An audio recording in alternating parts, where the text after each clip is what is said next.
Noches. Qué bueno. Buenas noches con todos, agradeciendo Pepe la invitación. Como dices, gran amigo. Tengo el gusto de presentar a dos jóvenes subespecialistas, el doctor Rafael Morales Ibaceta, que se va a hacer cargo del tema de tomografía computarizada en órbita, párpados y vías lagrimales. El doctor Morales hizo sus estudios en la Universidad Nacional de Piura, con resultado de oftalmología en el Hospital Guillermo Almenara, y un curso de esta especialidad en órbita, párpados y vías lagrimales en la Fundación Hospital Nuestra Señora de la Luz en México. Si el doctor está conectado y listo, podemos empezar. Bien, buenas noches con todos. Primero, le agradezco, doctor, por la presentación. Muchas gracias a la Sociedad Peruana de Oftalmología por la oportunidad y al doctor Velasco por la oportunidad como líder del capítulo de órbita, párpados y vías lagrimales. Voy a proceder a compartir la pantalla para poder iniciar la presentación.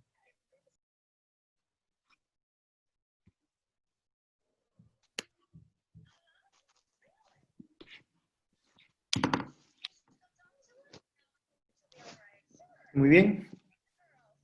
Buenas noches con todas las personas que se siguen sumando a la presentación. Hoy vamos a hablar acerca de tomografía computarizada, los conceptos básicos, actuales y su aplicación diagnóstica en órbita, párpados y vías lagrimales. En primer lugar, quiero agradecer al doctor Rafael Ramos Gómez, egresado de la Universidad Nacional de Piura y médico radiólogo del Departamento de Radiología del Hospital Nacional Guillermo Almenara, por su gran aporte en la realización de esta ponencia. Los objetivos de la presentación van a ser conocer la historia y el desarrollo de la tomografía computarizada, conocer el funcionamiento básico de un tomógrafo espiral multicorte, asimismo, conocer las indicaciones de los medios de contrastes y de la tomografía en sí, además de una correcta redacción de las solicitudes de los estudios tomográficos y presentar un método de lectura de tomografía de órbitas y senos paranasales. Como todos sabemos, la tomografía es un método diagnóstico ampliamente utilizado en todas las especialidades de la medicina, y esta charla, que está dirigida tanto a oftalmólogos generales como a residentes y a oftalmólogos subespecialistas, tenemos la oportunidad diariamente de revisar tomografías y la idea es tener algunos conceptos claros. Lo primero que les planteo cuando hablamos de tomografía computarizada es una pregunta: ¿en qué año vivimos? Y aunque la respuesta parece evidente, el hecho de desarrollar esta exposición nos va a permitir tener algunos puntos de vista bastante interesantes al respecto.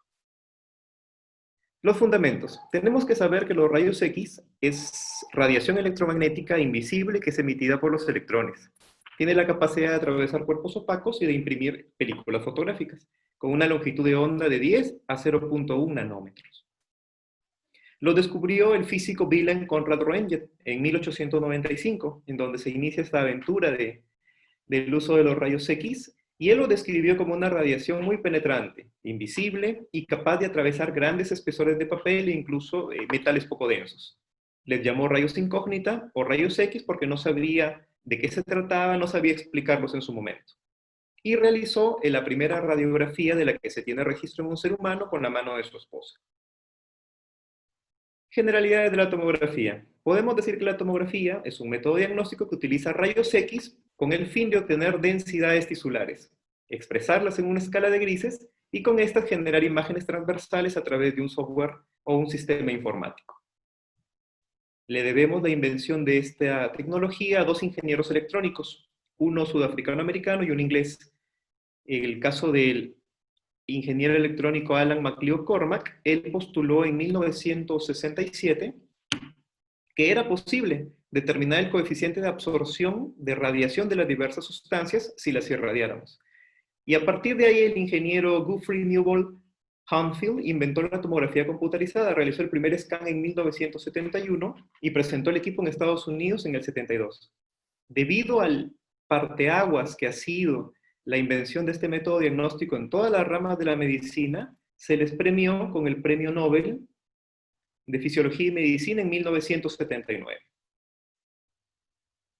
A partir de la fecha, este estudio ha tomado diferentes nombres. Aquí les detallo algunos de ellos: tomografía axial computerizada, transaxial, transversa computarizada, computarizada de reconstrucción, axial digital, entre otros, llevando un poco de confusión respecto a la nomenclatura de este procedimiento. El desarrollo de la tomografía computarizada ha sido a través de generaciones. Realmente hablar de todas las generaciones sería muy extenso. Se describen entre 7, 8 generaciones de tomógrafos. Hablaremos de las principales. Aquí les muestro la fotografía de un tomógrafo de primera generación. Empezamos nuestro viaje en 1972, cuando el tomógrafo estaba diseñado único y exclusivamente para el cerebro. El primer paso en el desarrollo tomográfico incluía solamente la cabeza, por eso solo la cabeza cabía en el gantry. El gantry es este cilindro metálico que va alrededor del tejido humano, que emite radiación y la detecta, y es quien finalmente realiza el escáner, ¿no? Los pacientes necesitaban sujeción estricta de diversas porciones corporales, incluso de la cabeza a través de la boca. En esta primera generación de tomógrafos, en la década de los 70, el escaneo se realizaba de lado a lado por un haz único de rayos X. Como observamos aquí en el dibujo, este complejo blanco y cuadrangular, que es el gantry, realiza un corte como si fuera una especie de sierra, ¿no? De lado a lado, como vamos a ver a continuación, con la emisión de un haz único de rayos X en un solo detector, y que a manera de un serrucho barre un solo corte. Tenía cierto movimiento circular, repito, en un solo corte, por lo cual demoraba hasta 9 minutos la obtención de un solo scan. El primer scan fue de esta calidad, comparado con la actualidad es bastante baja, pero fue un gran avance para su tiempo. Vamos a movernos 10 años más y llegar a 1980, en donde nos situamos con la tercera generación de tomógrafos, la cual implementa el escaneo rotacional. ¿Qué quiere decir esto? Un conjunto de haces con un conjunto de detectores van a hacer giros de 180 grados alrededor de un corte. 180 grados para un corte, 180 grados para otro, y así sucesivamente, ya que se implementa además el avance de la mesa de evaluación. Esto mejoró muchísimo la velocidad. De 9 minutos bajamos a 2 segundos por corte. Sin embargo, este tipo de escaneo tenía la debilidad de que produce cortes por separado. Todos imaginamos en algún momento así la tomografía: una imagen, un espacio sin información, otro corte y otro espacio sin información. De esta manera era como trabajaban los escáneres en los 80. Y producían imágenes con estas características. Vean ustedes cómo gira los rayos X a través de los objetos y el software informático reconstruye las imágenes. Si lo hacemos a través de una porción de abdomen, vamos a obtener esta imagen muy bonita, ya que el sistema informático capta las densidades y las representa en una escala de grises. Nos movemos 10 años más. Ya por aquí yo creo que estaba en primero de primaria, sí, 90. Y llegamos a la cuarta generación de tomógrafos, en donde ingresa el escaneo espiral, que va a ser también un antes y un después en el desarrollo de la calidad de las imágenes. ¿Cuáles son las características de este? Que vamos a tener un gantry que gira en 360 grados y que se sincroniza con el avance de la mesa. El giro del gantry en 360 grados continuo, más el avance continuo de la mesa, va a permitir que el escáner sea en espiral alrededor del cuerpo del paciente. Y esto va a producir, lo más importante, es que va a generar un cilindro de información. Ya no son cortes por separado, como si fueran discos de vinilo por separado, sino que es un cilindro completo de densidades y nosotros podemos tomar el corte que creamos conveniente para su visualización. Por lo tanto, nos permite hacer un solo examen, un examen completo, desde la cabeza probablemente hasta la pelvis, en solo 30 segundos y generar imágenes en 3D. Avanzamos prácticamente 10 años más, 1998, y aparece la tomografía espiral, pero multicorte. Se suma el movimiento espiral, el avance de la mesa, pero ya no es un haz único de rayos X, sino que son un conjunto de cortes, de ahí debe su nombre, multicortes, que giran alrededor del paciente y nos permiten tener imágenes con mucha calidad. Prácticamente la tomografía espiral multicorte, desde el 98 hasta la fecha, es la que domina el ámbito de la tomografía, siendo la más moderna y permitiendo dar imágenes de esta calidad, ¿no? Acá podemos tener textura, profundidad, gran resolución y sobre todo rapidez, 15 a 30 segundos, un examen completo. Y además, otra cosa muy importante es que nos permite tener esta calidad de reconstrucciones. Podemos ver detalles, texturas de esta fractura y en este cilindro de información prácticamente manipularlo a nuestro antojo para poder observar las diversas estructuras de la órbita y los senos paranasales. Ahora bien, la tomografía computarizada utiliza medios de contraste y los utiliza porque mejoran las imágenes producidas por los rayos X. Se van a realzar las estructuras, se realzan los tejidos, mejorando la visibilidad. En tomografía de órbita se utiliza por vía intravenosa y son agentes iodados hidrosolubles no iónicos como el iopamidol. Los agentes de contraste tienen efectos adversos, que es bueno que los tengamos en mente, como náusea, vómito, cefalea, prurito en el caso de los leves, moderados como urticaria, hipotensión, hipertensión o severos que pueden llevar a la muerte del paciente. Es bueno conocerlos para indagar en nuestra entrevista con el paciente si ha experimentado alguno de ellos para tratar de que no se repita, ¿no? En este punto de medios de contraste iodados es importante conocer la siguiente idea, ¿no? La tomografía computarizada de órbitas no debe realizarse con y sin contraste de manera rutinaria, ya que el hecho de hacer escáneres sin contrastes y luego hacer escáneres con contraste va a duplicar la dosis de radiación sobre el cristalino, lo cual es cataratogénico y no ha demostrado que mejore significativamente el rendimiento diagnóstico. Con base a este conocimiento, podemos tener la seguridad de pedir tomografía sin contraste en dos condiciones: en los traumatismos orbitarios y en la presencia de orbitopatía tiroidea. Desde otro lado, cuando sí vamos a pedir contraste, siempre que tengamos masas orbitarias. Las masas orbitarias, sea su naturaleza inflamatoria, vascular, quística o tumoral, van a tener siempre patrones que cambian con el contraste. Le llaman patrones de contraste característicos y nos va a permitir hacer el diagnóstico. Por lo tanto, con y sin contraste sí tiene indicación, siempre y cuando no haya alguna contraindicación conocida, ¿no? Como alergia, como hemorragia intracraneal aguda, que serían las contraindicaciones absolutas, o alguna de ellas que serían contraindicaciones relativas y que depende del riesgo de beneficio la realización de la tomografía. Para hablar también de tomografía tenemos que conocer sí o sí tres conceptos. El primero, que es el coeficiente de atenuación, que son las unidades Hadfield y que es la ventana de unidades. El coeficiente de atenuación no es otra cosa que la relación entre la energía que ingresa en un cuerpo y la que sale. Su fórmula matemática es compleja, pero el número resultante de su fórmula se expresa en unidades Hadfield y depende del número atómico. ¿Qué quiere decir? Que mientras más densa es una sustancia, más se va a atenuar el rayo al salir de ella. Y mientras menos densa sea una sustancia, va a tener menor atenuación. Se asignó arbitrariamente al agua el valor de 0 unidades Hadfield, y a partir de ahí se deducen el resto de unidades, ¿no? Van desde 1000 unidades Hadfield hasta menos 1000 unidades Hadfield, siendo el hueso y el contraste en un extremo de 800 a 500 unidades Hadfield, y el aire en el otro extremo con menos 1000 unidades Hadfield. Aquí tenemos un ejemplo didáctico de las diversas densidades de la órbita. La grasa intraconal, por ejemplo, con menos 102 unidades, el aire de los senos esmoidales con menos 845, el hueso de la pared lateral de la órbita con 463, y el líquido de esta lesión encapsulada, bien delimitada, adyacente a una sutura, que corresponde a un quiste dermoide orbitario, con contenido líquido con 6 unidades Hadfield. Hablando de ventana ósea, todos hemos solicitado en algún momento la ventana ósea y tenemos que saber qué se obtiene al solicitarle a la computadora, al software informático, que solo nos muestre cierto rango de unidades Hadfield.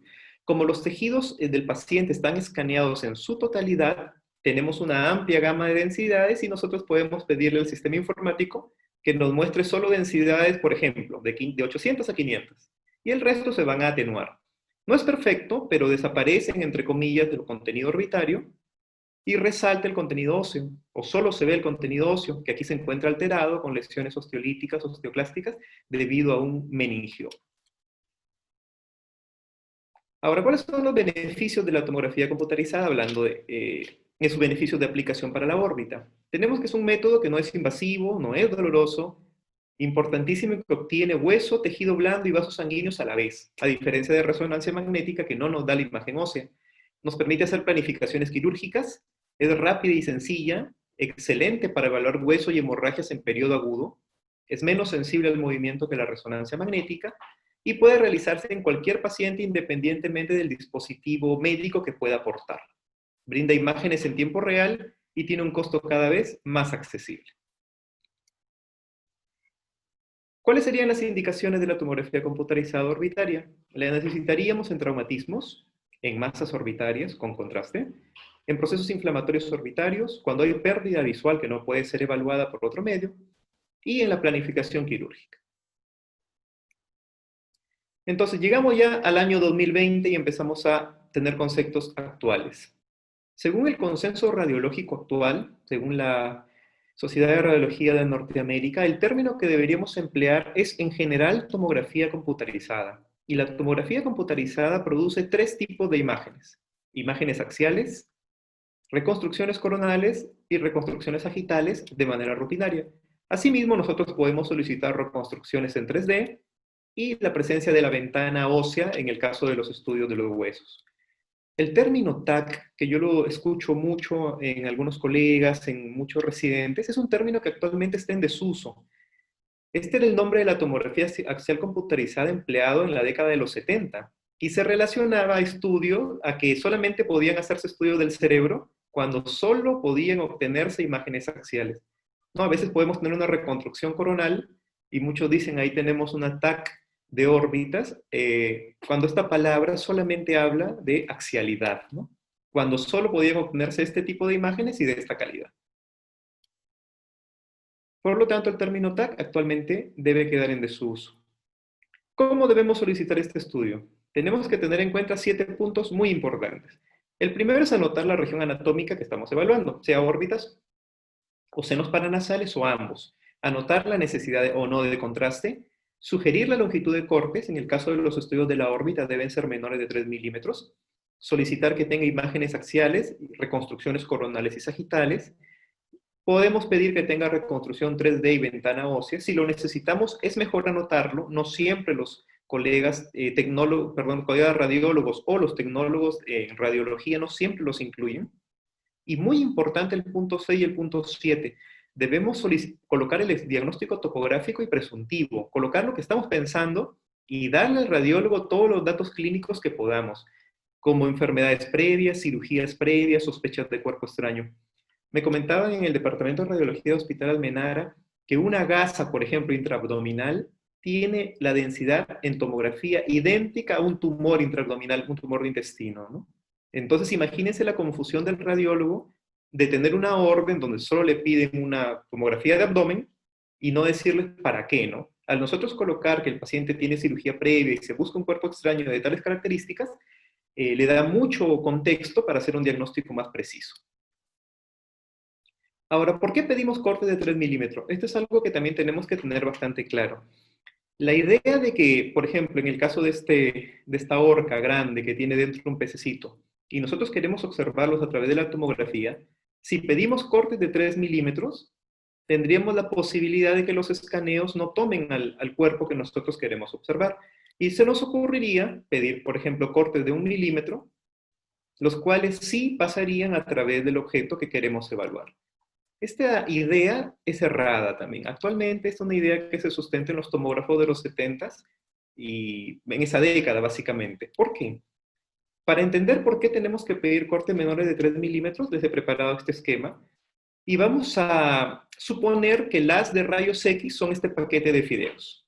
Imaginemos que cada haz de rayo X es un fideíto y vamos a suponer que en este grupo hay 100 fideos.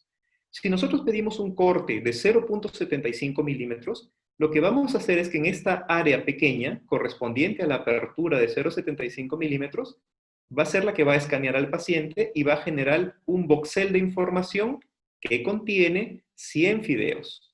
Antes de avanzar, quiero decirles que el píxel es la menor unidad de imagen en 2 dimensiones y el voxel es la menor unidad de imagen en 3 dimensiones. En conclusión, cuando estos rayos X con una apertura de 0.75 generaron este voxel de 0.75 milímetros, tienen concentrados 100 rayos X.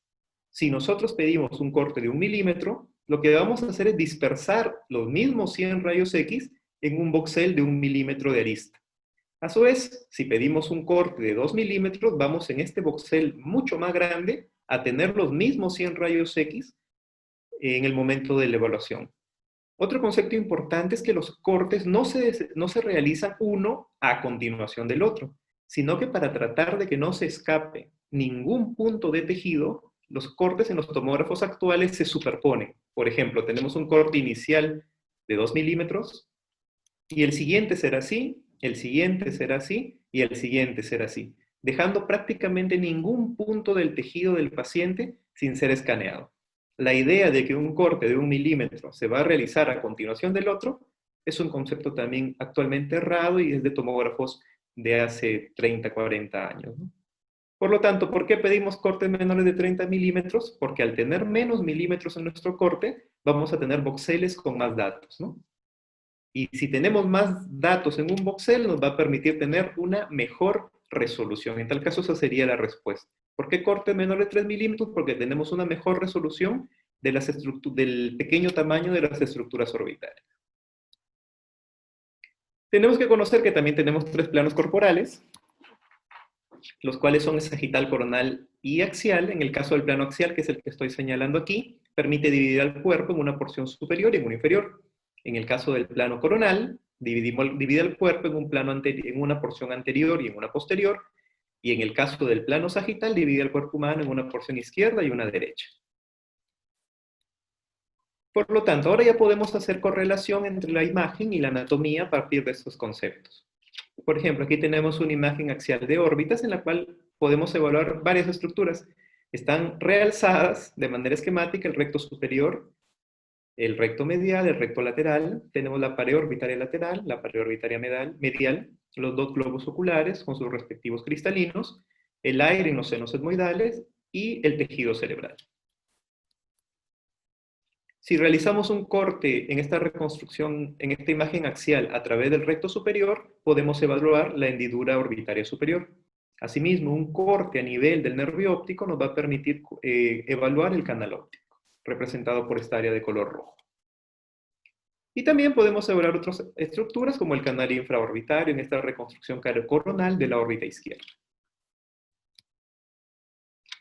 Un nuevo ejercicio mostrando una reconstrucción coronal izquierda en donde se aprecia el recto lateral, el recto medial, recto inferior, recto superior, oblicuo superior, nervio óptico. Y en este corte, también en esta reconstrucción coronal izquierda, podemos ver la glándula lagrimal. Este es un esquema muy didáctico a color de los diversos huesos y paredes de la órbita. Y esta es la imagen que vamos a encontrar en una reconstrucción por tomografía espiral multicorte. Podemos evaluar el reborde orbitario en su totalidad, el techo, la pared lateral, el piso, la pared medial, hendidura orbitaria superior, inferior, y además de otras estructuras como los huesos nasales. Entonces, ¿cómo hacemos para evaluar una tomografía de órbitas y senos paranasales sin que se nos escapen la mayoría de estructuras y teniendo una mayor precisión diagnóstica? Consultando con varios colegas que hacen órbita y párpados a nivel del mundo, más o menos cada uno me dice que tiene su propia metodología de evaluación de las tomografías. Yo en mi experiencia siempre he tratado de evaluar la tomografía de la parte más externa hasta la más interna, y al asignarle una letra a cada uno de las estructuras evaluadas, me di con esta mnemotecnia, ¿no? Que la utilizo en mi práctica diaria, tanto en el hospital como en la práctica privada. No es que esté promocionando ningún tipo de celular ni ninguna marca fin, pero al realizarla bajo esta palabra, obtuve una revisión ordenada que me lleva a una correcta descripción sin omitir estructuras orbitales. Y se las explico a continuación. Con la nomenclatura iPhone MS, obtengo que la I representa la imagen o las características de la imagen que estoy viendo. Lo primero que tenemos que hacer es describir qué tipo de imagen estamos viendo. Si es una imagen axial, o si es una reconstrucción coronal o sagital, o si la imagen está contrastada o no contrastada. La P corresponde a los párpados, donde debemos evaluar edema, colecciones y la presencia de los tejidos blandos, cómo están de manera bilateral. La H corresponde a los huesos, evaluando simetría, densidad y presencia de lesiones. La O corresponde al ojo, muy importante evaluar la posición del globo ocular, el volumen, el contenido. La N va a corresponder al nervio óptico, evaluando grosor y trayecto. La E va a corresponder con los espacios orbitarios, conal, extraconal, superióstico, evaluando la presencia de masas, de aire, de cuerpos extraños y cómo se encuentran los elementos vasculares dentro de ellos. La M va a corresponder a los músculos extraoculares, evaluando el grosor y la presencia de masas. La S va a corresponder a senos paranasales, generalmente normalmente llenos de aire, pero pueden contener moco o masas de manera patológica. Y el asterisco corresponde a glándula lagrimal, evaluando su tamaño, su posición y su densidad. Le puse como un asterisco porque en la palabra, la verdad, que en la G no sabía dónde poner. Pero aparentemente, de último lugar, igual evaluamos correctamente. Entonces, según esta metodología, les voy a presentar algunos casos clínicos muy didácticos para que todos podamos ver las principales patologías orbitarias. Por ejemplo, en el capítulo de traumatismos y cirugías, siguiendo la metodología iPhone-MS, nos encontramos que tenemos una imagen que corresponde a una reconstrucción coronal sin contraste. En la parte de párpados es no contributorio, en la parte de los huesos vamos a encontrar la ausencia de la pared medial derecha. Vemos aquí la pared medial izquierda, su ausencia en el lado derecho. En la parte de los espacios vamos a ver que la grasa intraconal se ha herniado hacia los senos etmoidales. La parte de los músculos, vemos que el recto medial también está herniado hacia la parte de los senos etmoidales. Y esto corresponde con el diagnóstico de una fractura de pared medial de la órbita derecha. En esta imagen, siguiendo la metodología, vamos a encontrar una reconstrucción sagital sin contraste con ventana ósea, párpados no contributorios, y en la parte de huesos vamos a encontrar una solución de continuidad en el piso orbitario. Ojo, nervio, músculos, espacios no son contributorios, y en la parte de los senos vamos a ver que el seno maxilar va a estar ocupado, ya que el seno maxilar debe tener densidad similar al aire, y podría estar ocupado aquí, por ejemplo, por sangre, y esto corresponde con el diagnóstico de fractura de piso orbitario. Tenemos acá una imagen axial sin contraste, párpados y huesos no contributorios, y al evaluar el ojo, vamos a encontrar que se ha perdido la cámara anterior. Evaluemos el ojo derecho, el ojo izquierdo. En el izquierdo hay cámara anterior, una posición normal del cristalino, y en el derecho, un desplazamiento anterior del cristalino. El resto de ítems, nervio, espacio, músculos y senos, glándula, no son contributorios, y el diagnóstico era perforación de la cámara anterior del ojo derecho. Continuando con lesiones traumáticas, encontramos una imagen axial y sin contraste, en donde encontramos gran edema palpebral izquierdo, ¿no? Comparemos los tejidos blandos izquierdos versus los derechos. Encontramos que al evaluar el ojo, su contorno se ha tornado irregular, ¿no? A diferencia del globo ocular derecho. En una imagen en flat tire o neumático ponchado, correspondiéndose con el diagnóstico de ruptura del globo ocular izquierdo. Tenemos una imagen con una reconstrucción coronal con contraste, párpados y huesos no contributorios. Al evaluar el ojo está ausente, al evaluar nervios, espacios y músculos, ausentes todos. Los senos no son contributorios y la glándula lagrimal, también está ausente. Siendo esta una imagen de una tomográfica de una exenteración orbitaria izquierda. Acá les presento una imagen axial y sin contraste, en donde encontramos una hiperdensidad en concha. No sé si la vemos aquí, es un domo, que detrás de ella tiene aire, por eso se ve hipodenso. Al evaluar el ojo, vemos que está ausente, no encontramos el globo ocular. Al evaluar los espacios, vemos que tenemos un implante orbitario intraconal derecho. Por lo tanto, es una tomografía de una prótesis ocular más implante orbitario derecho. Pasamos a la parte de tumores benignos. Y les quiero presentar una imagen que corresponde a una reconstrucción coronal con contraste, en donde encontramos una masa intraconal bien delimitada, con un gran realce al momento de colocar el contraste, y son características compatibles con un hemangioma cavernoso orbitario de la órbita derecha. A continuación les presento una imagen axial sin contraste, párpados, huesos, ojo, nervio no contributorio. Al evaluar los espacios encontramos una masa extraconal bien delimitada, encapsulada, ya se les había presentado antes esta imagen, con baja densidad en el contenido adyacente a una sutura ósea. Son imágenes características de un quiste dermoide orbitario. Continuando con los tumores benignos, les presento esta imagen axial con contraste, en el cual encontramos el ojo presenta exoftalmos. ¿Cómo evaluamos esto? Trazamos una línea horizontal entre ambos ojos y vemos que el globo ocular izquierdo está desplazado anteriormente, aunque las mismas estructuras del globo ocular izquierdo aparecen en el derecho. Entonces el desplazamiento es en el mismo eje en realidad, ¿no? En el mismo plano.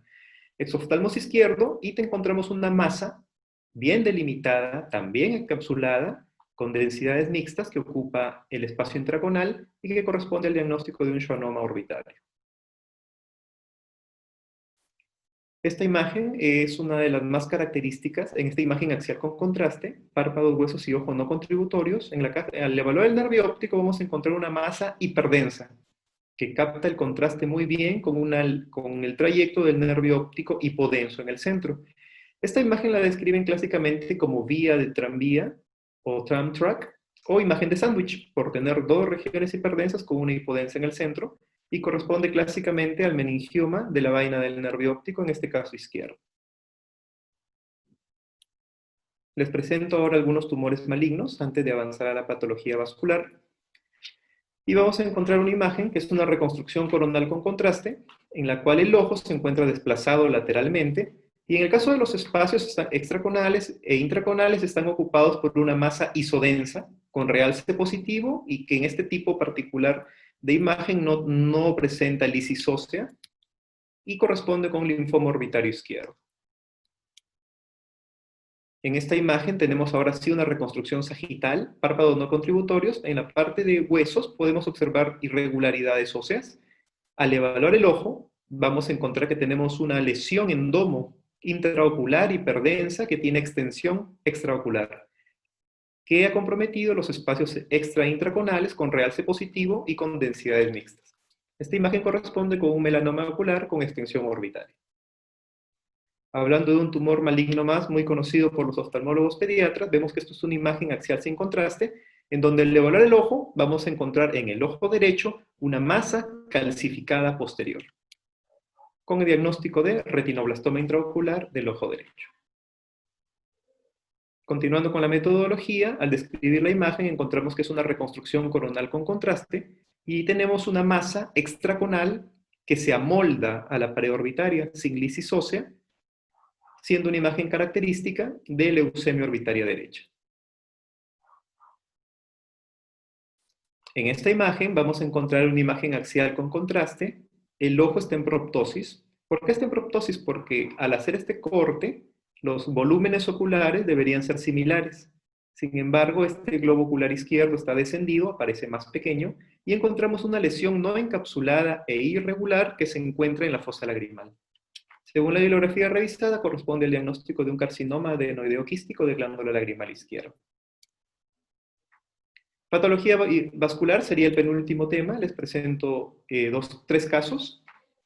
En esta imagen axial con contraste vemos dos elementos claves. Primero, que el ojo está en proptosis, está en un nivel inferior al del lado derecho, y que al evaluar los espacios vemos la vena oftálmica superior muy engrosada y realzada por el contraste, con músculos aumentados de grosor, y además, aunque no está descrito aquí, vemos que el seno cavernoso del lado afectado se encuentra con una gran hiperdensidad. Todo esto corresponde con el diagnóstico de una fístula carótida cavernosa izquierda. Imagen distinta aquí, donde encontramos en esta axial con contraste un ojo desplazado en exoftalmos, ¿no? Vemos el ápex corneal diferente del derecho con el izquierdo, con una masa retrovulvar con gran realce en el contraste. Son imágenes que coinciden con una malformación venosa orbitaria derecha. Otra imagen de una patología vascular. Encontramos en esta imagen axial con contraste igual una masa retrovulvar que hace que el ojo esté en exoftalmos y que tiene niveles que incluso pueden tener densidades distintas. Esta es una imagen muy característica de un linfangioma ocular derecho, ya que sus espacios pueden sangrar y por lo cual el líquido linfático puede presentar niveles distintos con densidades distintas. Hablando finalmente de la patología inflamatoria infecciosa, les presento esta imagen que es muy característica, una reconstrucción coronal sin contraste, donde el espacio intracoronal está disminuido, ya que hay un aumento en el grosor de todos los músculos extraoculares de manera bilateral, correspondiéndose con el diagnóstico de orbitopatía tiroidea. Asimismo, en esta imagen, es una imagen axial con contraste que presenta edema palpebral. Y quiero que noten que al evaluar los ojos, los globos oculares están con un exoftalmo severo. Este es el reborde orbitario lateral derecho y este es el reborde orbitario lateral izquierdo. El reborde orbitario debería estar a nivel del ecuador del globo ocular. Quiere decir que esto debería estar aquí y que el ecuador del globo ocular derecho debería estar aquí. Es un exoftalmo severo, predominio derecho, y en ambos espacios intraconales y extraconales vemos lesiones con densidad uniforme, mal definida y con un gran realce positivo. Este es un caso clínico que vi durante mi formación en México y correspondió a enfermedad inflamatoria inespecífica de la órbita, antes llamado pseudotumor inflamatorio. Finalmente, en esta reconstrucción coronal con contraste, al evaluar los espacios, vemos una lesión hipodensa con anillo de contraste hiperdenso y con los senos etmoidales y el seno maxilar ocupados. La pus no capta el contraste. Lo que sí capta el contraste son el tejido que rodea el absceso, ya que hay gran actividad inflamatoria. Y bueno, el diagnóstico pues, es evidente, es un absceso orbitario derecho. Con toda esta información que hemos compartido, llegaríamos a las siguientes conclusiones. La primera es que la tomografía espiral multicorte es una herramienta diagnóstica moderna y su uso es fundamental para el diagnóstico y el tratamiento de las diversas patologías en órbita párpados y vías lagrimales. Ahora, el correcto llenado de las solicitudes de las tomografías mejora la comunicación interdisciplinaria entre el oftalmólogo y el radiólogo, lo cual optimiza la calidad diagnóstica. Y finalmente, el empleo de una metodología simplificada de lectura de imágenes aumenta nuestra precisión diagnóstica.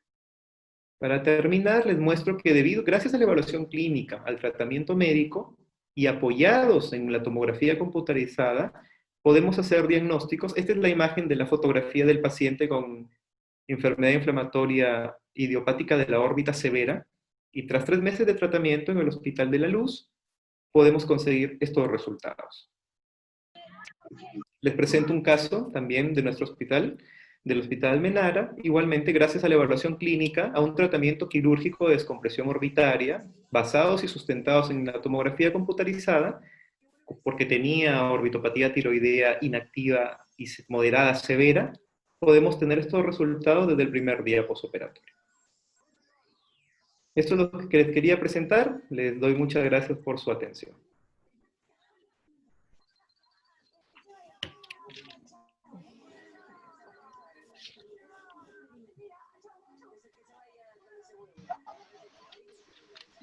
Muchas gracias, doctor Rafael. Muy buena presentación. Nos ha actualizado muchos conceptos y sobre todo nos ha dado un enfoque diferente respecto a las tomografías. No sé si habría alguna pregunta. Pepe, ¿pasamos las preguntas ahora o lo hacemos al final? Yo creo que sería mejor al final, sí. Muy bien, Rafaela. Excelente tu presentación. Muchas gracias, Pepe. Muy amable. Yo creo que dejamos las preguntas para el final, ¿te parece? Bien, bien. Excelente. Entonces, continuamos con el siguiente tema. Muy bien. ¿Sí?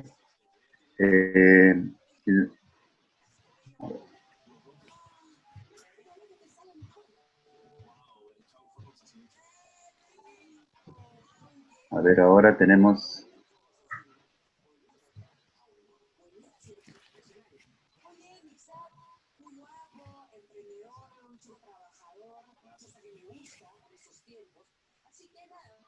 Tenemos a Adriana. Adriana. Belleza se fue. ¿Es el cero? ¿No? ¿Es el cero? No. Acabo de decir, es urbano y él me dijo sí. Pero yo justo al mismo tiempo... ¿Escucho una telenovela o es mi video? Sí, se escucha por favor, que paguen el audio que no está compartiendo, por favor.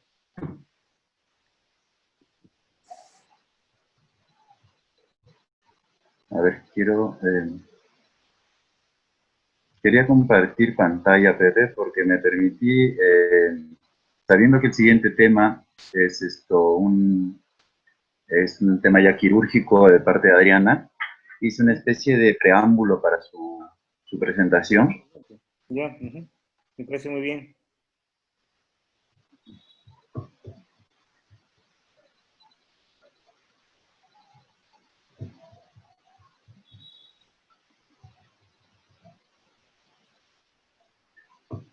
Bueno, si me permiten, ¿se me escucha, Pepe?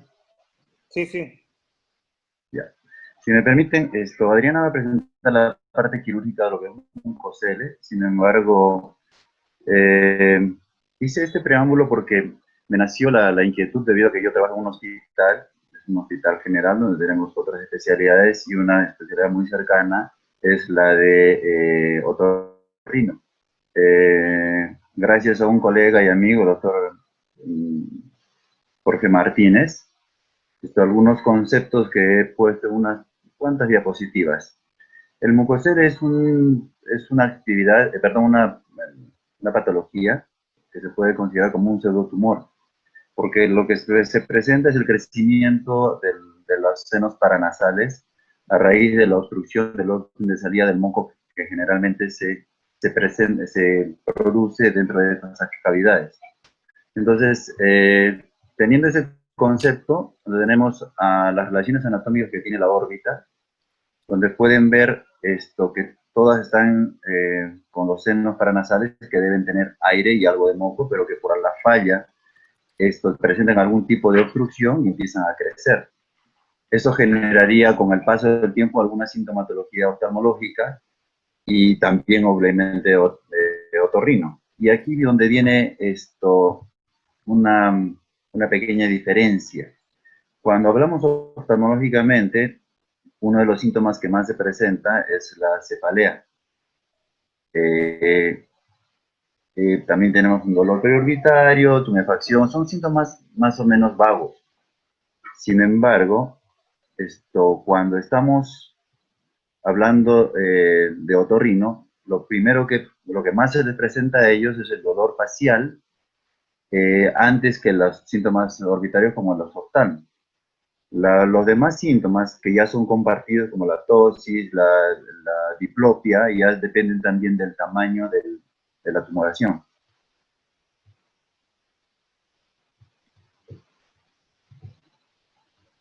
¿Me escucha, Pepe?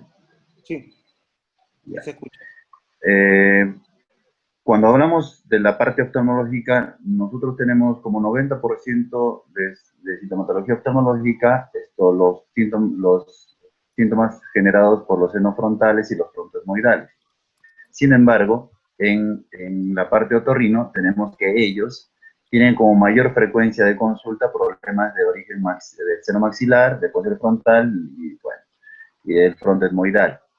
¿Cuál sería, por qué yo calculo, hablando con este colega, que es un colega cercano, que la diferencia es porque los otorrinos piden en forma regular la radiografía o la tomografía de los senos paranasales, incluso en personas que están recién empezando con los cuadros, por ejemplo, alérgicos o cuadros infecciosos o traumáticos en relación a los senos.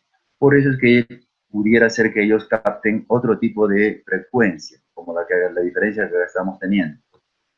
Y también, tomando en cuenta que no en todos los lugares tenemos acceso a las tomografías y las resonancias, la radiografía se pide bastante en los hospitales generales, luego viene la tomografía y la resonancia, obviamente con la capacidad de resolución muy diferente.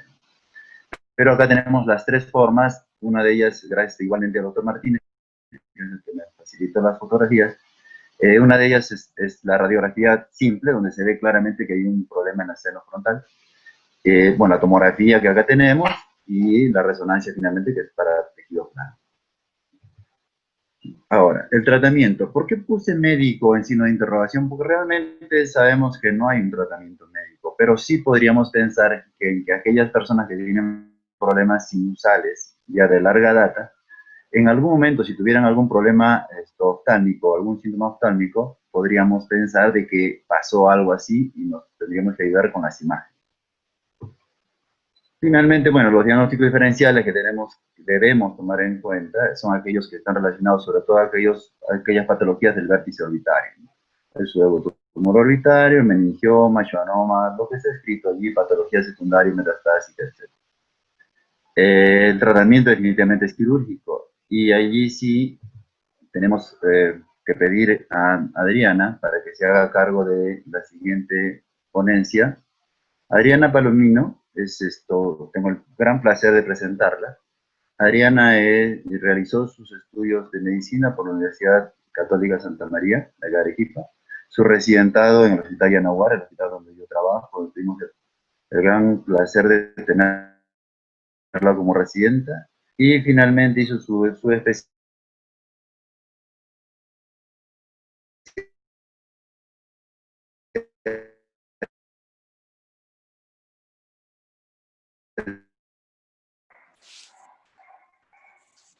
en oculoplástica, vías lagrimales. Para que ella, Adriana. Adriana, sí está.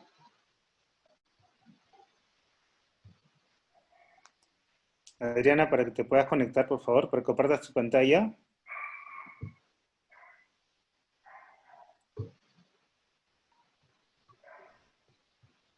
No está Adriana, sí está Adriana, está conectada. Sí, está conectada, Ya. sí. Hola. ¿Me escucha? Sí, claro, Adriana, buenas noches. Bienvenida nuevamente. Gracias. ¿Se ve la presentación? Se ve muy bien. Listo. Bueno, ante todo, buenas noches con todos. Gracias por incluirnos a Arequipa, a esta presentación un poco descentralizada.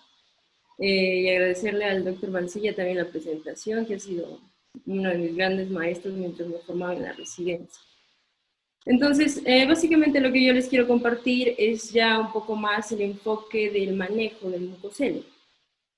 Y sobre todo enfocarlo desde el punto de vista nuestro, es decir, visto desde un oftalmólogo y sobre todo desde alguien que hace órbita, como nosotros. Entonces, nosotros no podemos encargarnos del tratamiento de una patología si primero no conocemos su fisiopatología. Entonces, he hecho este cuadro resumen, digamos, para conocer la fisiopatología del mucosel. Estos se producen básicamente por una obstrucción del ostium de drenaje del seno paranasal comprometido. Esta obstrucción puede ser causada ya sea por una hiperplasia de la mucosa, que se ve en las sinusitis crónicas, o por un bloqueo directo, ya sea por traumatismos, fracturas, tumores, o alguna cirugía sinusal previa que se haya realizado en el paciente. Lo cierto es que esta obstrucción nos va a causar un acúmulo de la secreción mucosa, que mientras más crónica sea, va a ser mayor y nos va a llevar a una distensión de las paredes sinusales. Esto a su vez nos va a llevar a una liberación de citocinas que van a producir prostaglandinas y colagenasas. Y esta es la causa principal por la cual en un mucosal podemos encontrar reabsorción y erosión de la pared ósea. Entonces tampoco podemos hablar del manejo de un mucosel si no conocemos la anatomía de los senos paranasales. Esta tabla me gustó porque sé que también están viendo el video algunos residentes, entonces es bueno saber que al momento del nacimiento no tenemos todos los senos paranasales presentes. Como vemos aquí, más o menos todos se inician el desarrollo gestacional parecido, pero al nacimiento solo está presente el seno etmoidal y el seno maxilar. Estos finalizan su crecimiento en los 12, más o menos a los 12 años. En cambio, el seno frontal recién lo vamos a ver presente a partir de los 3 o 4 años en promedio y va a terminar su desarrollo hacia los 20 años. Y el seno esfenoidal está presente a partir de los 2 años y más o menos termina su desarrollo a los 15 años.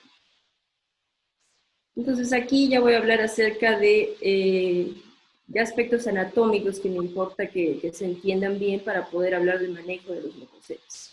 Entonces vamos a hablar rápidamente de cada seno. El seno frontal, como ya sabemos, son dos. Habitualmente son muy asimétricos. Esa era la intención de este corte coronal con ventana ósea, para que ustedes vean la simetría típica de los senos frontales. Es más, inclusive se describe que hasta un 20% de pacientes tienen una hipoplasia de algún seno frontal. Y también quería que vean este tabique intersinusal presente en todos los pacientes, que puede ser más grueso o más delgado, dependiendo de la anatomía de cada paciente. Son muy variables sus medidas, pero en promedio se habla que la altura y la longitud es de 20 a 30 milímetros, una profundidad de 10 a 20 y una capacidad de 4 a 6 centímetros cúbicos. Algo que es muy importante para lo que es el manejo del mucosel frontal es entender estos tres términos: el infundíbulo frontal, el ostium frontal y el receso frontal. Entonces me gustó mucho esta tomografía desde un corte sagital, porque nos permite ver al detalle estas tres estructuras. El seno frontal, que vendría a ser cuando se va yendo hacia inferior, se va formando como una especie de embudo. Esta especie de embudo toma el nombre de infundíbulo frontal, como lo viene aquí marcado. Este infundíbulo frontal desemboca en el ostium frontal, que tiene una forma cuadrangular o rectangular. Y es el ostium que a su vez desemboca en el receso frontal, que también tiene forma de un embudo, pero esta vez invertido. Les pongo esta imagen para que se den más o menos, de manera más gráfica, podamos entender estas estructuras anatómicas. Es como un embudo, como un reloj de arena, ¿no? Al unirlas las tres. Importante que las conozcamos. Y este corte también me permite ver qué está hacia adelante y hacia atrás del receso o del receso frontal. El receso frontal es esta línea punteada y como vemos hacia adelante tenemos al Lager nazi. El Lager nazi, si está neumatizada como en este caso, es parte de las celdillas etmoidales y de hecho es la celdilla etmoidal más anterior que puede tener una persona. Y detrás del receso frontal lo que nos vamos a encontrar es con la bula etmoidal. Les voy a hablar mucho de anatomía esta vez porque es necesario, digamos, para el manejo de la patología que les traigo. El drenaje del seno frontal, antes se creía que era directamente en el infundíbulo, que es este espacio que vemos aquí en la imagen. Sin embargo, ya con los estudios, tanto tomográficos y por demás, se ha demostrado que no es cierto. La mayoría, el 88% de los pacientes, drenan directamente al meato medio. El meato medio se encuentra aquí. Y solo un 12% drenan al otro lado, que es en el infundíbulo etmoidal. Es importante conocer esto, sí, porque también nos va a alterar un poco nuestra cirugía. A su vez, este corte coronal nos permite ver otras estructuras que me importa que conozcan, o más bien que recordemos, que es el cornete inferior, el cornete medio, el meato medio, el proceso uncinado, que es un punto de reparo muy importante cuando se hace endoscopía nasal o cuando hacemos algún abordaje endoscópico. Y a esta unidad, este círculo que les pongo, vendría a ser la unidad osteomeatal. El seno etmoidal es de por sí el hueso etmoidal es una estructura sumamente compleja, si estamos viéndolo desde el punto de vista anatómico. Me gustó esta imagen porque nos permite ver el hueso frontal desde todas sus caras. Entonces, si vemos el hueso frontal, diré etmoidal, mirándolo de frente, hay estructuras que también son importantes que conozcamos. Esta que es la crista galli, esta que es la lámina perpendicular del etmoides, estas especies de alas que tiene el hueso etmoidal se llaman las masas laterales, y es en su interior donde encontramos a las celdillas etmoidales. Este vendría a ser el cornete medio. Esto es viéndolo desde la órbita. Esta es una estructura muy familiar para nosotros, para los que hacemos órbita, porque si nosotros entramos por la órbita, con lo que nos topamos es con la lámina papirácea. La lámina papirácea vendría a ser, digamos, la cara más lateral de este hueso etmoidal. Y como sabemos, pues es muy fina, por eso tiene ese nombre. Si vemos al hueso etmoidal desde arriba, también hay estructuras que hay que mencionarlas, como es la lámina cribosa. Ya les mencionaré por qué es importante conocer acerca de la lámina cribosa, pero por lo pronto quiero que vean su estructura y que es viéndolo desde arriba. Acá también está la crista galli y acá están las celdillas etmoidales que, como les había dicho, están, digamos, en el espesor de las masas laterales del hueso etmoidal. Y bueno, esta es una vista por debajo que no quiero confundirlos ahí. Acá tenemos un corte tomográfico, que me perdona Rafa si no la describo como él, pero digamos con fines de tiempo me voy a dedicar a lo que es importante. Entonces les presento este corte, una ventana ósea, en un corte coronal, para que veamos lo mismo, ¿no? Un poco ver otra vez lo mismo, sobre todo me importa que vean la crista galli, que vendría a ser esta. Este es el techo más o menos aquí es el techo del hueso etmoidal, y acá está la lámina papirácea, que como les decía, es la estructura que nosotros más conocemos del hueso etmoidal, porque es con lo que nosotros trabajamos, por ejemplo, cuando hacemos las descompresiones orbitarias de la pared media. Ahora, además de ser complicada la anatomía del hueso etmoidal, tiene muchas variantes anatómicas. Una de esas son las celdas frontoetmoidales de Kuhn, y además existen 4 tipos. Estas celdas frontoetmoidales, pues su nombre lo dice, son celdillas etmoidales, pero como que invaden el seno frontal. Entonces se dice que es de tipo 1 cuando solo existe una celdilla frontoetmoidal que está por encima del Lager nazi. El Lager nazi vendría a ser esta, y esta vendría a ser la celdilla frontoetmoidal tipo 1. Las tipo 2 es cuando hay más de una. Acá podemos ver que hay 1 y 2 celdillas frontoetmoidales por encima del Lager nazi. El tipo 3 es cuando tenemos una celdilla etmoidal que me ocupa el receso frontal. Recordemos que el receso es donde drena el seno frontal.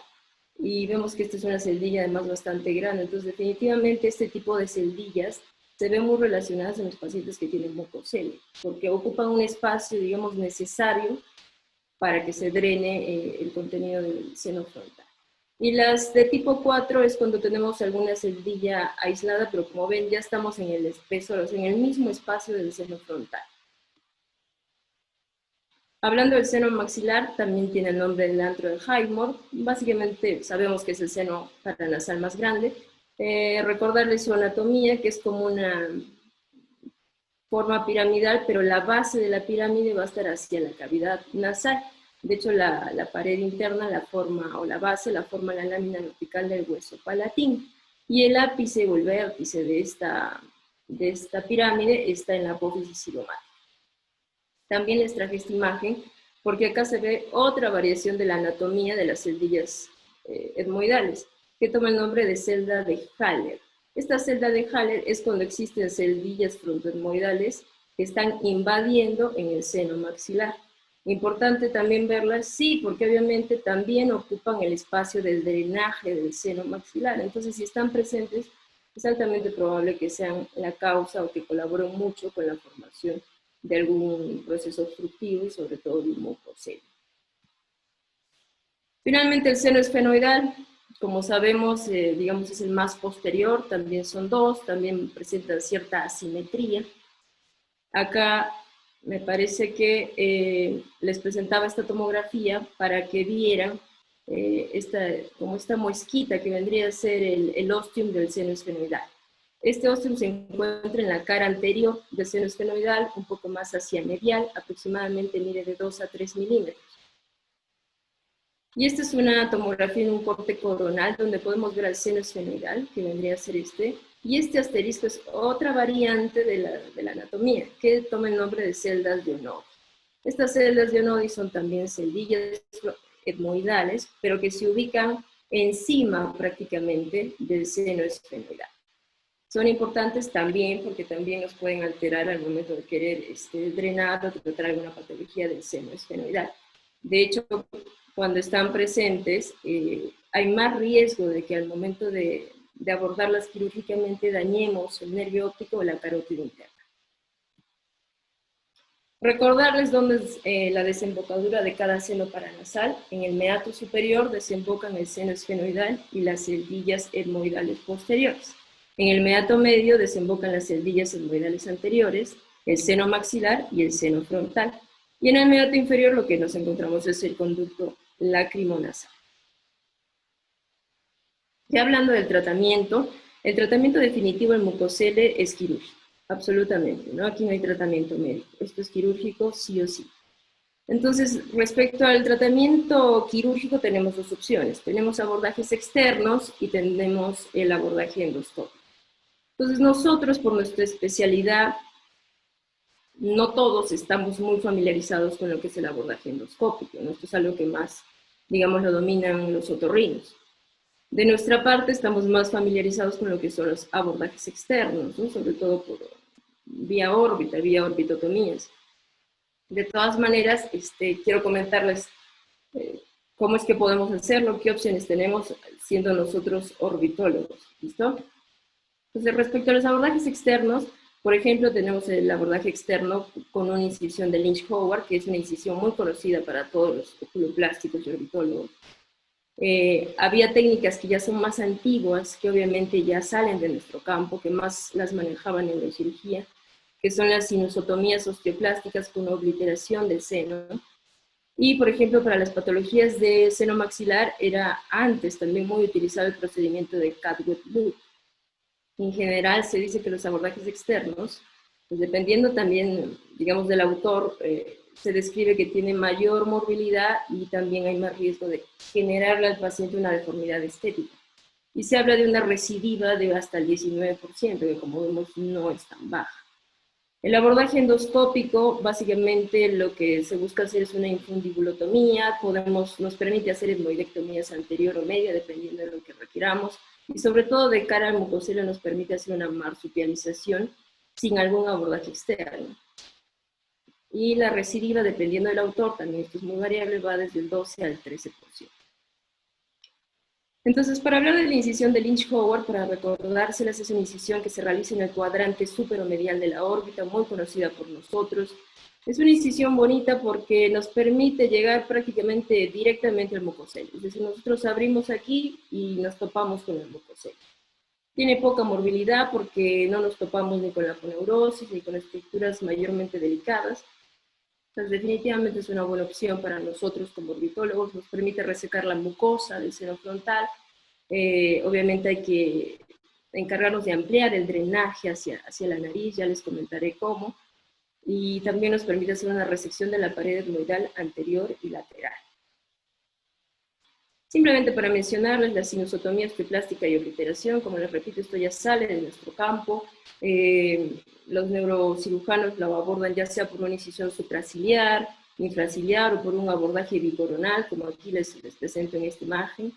Y lo que buscan básicamente es, la ventaja de esto es que tienen una exposición pues perfecta, ¿no? Muy grande, no operan en espacios pequeños, básicamente resecan la pared anterior del seno frontal, una ventana grande, y a través de esa ventana drenan el mucosel y pueden sacar pues, prácticamente toda la mucosa.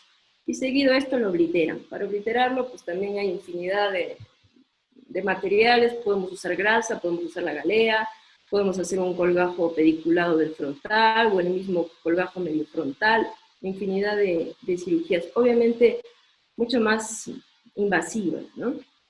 Y sobre todo les traigo esta imagen para que vean que este mucosele en particular de esta paciente es un mucosele pequeño, es un mucosele que perfectamente nosotros hemos podido abordarlo precisamente por la incisión de Litch-Howard.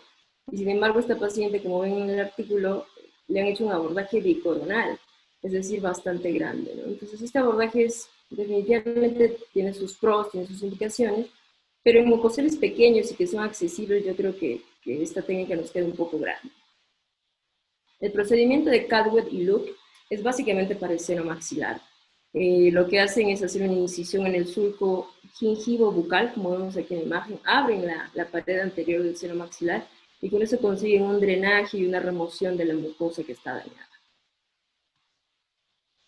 La marsupialización vía endoscópica también es una técnica que obviamente ahora está en boga, ahora todo lo endoscópico pues está en ascenso, ¿no? Obviamente porque es menos tiempo quirúrgico, es menos invasiva, no hay abordajes externos y trae una serie de ventajas, ¿no? Dependiendo también del cirujano, hay mucha polémica, hay mucha gente que está a favor, hay mucha gente que no está tan a favor. Los beneficios de esta técnica incluyen, pues, básicamente preservar las estructuras, no ser muy invasivos, menor tiempo quirúrgico, evitar incisiones externas, como ya les había dicho. Acá, pues, las ópticas flexibles que se utilizan para la cirugía endoscópica nasal puede ser de 0 grados, que nos da este campo visual, las de 30, las de 70, dependiendo de qué angulación necesitemos, y también las pinzas nasales que tenemos que utilizar para llegar a las estructuras.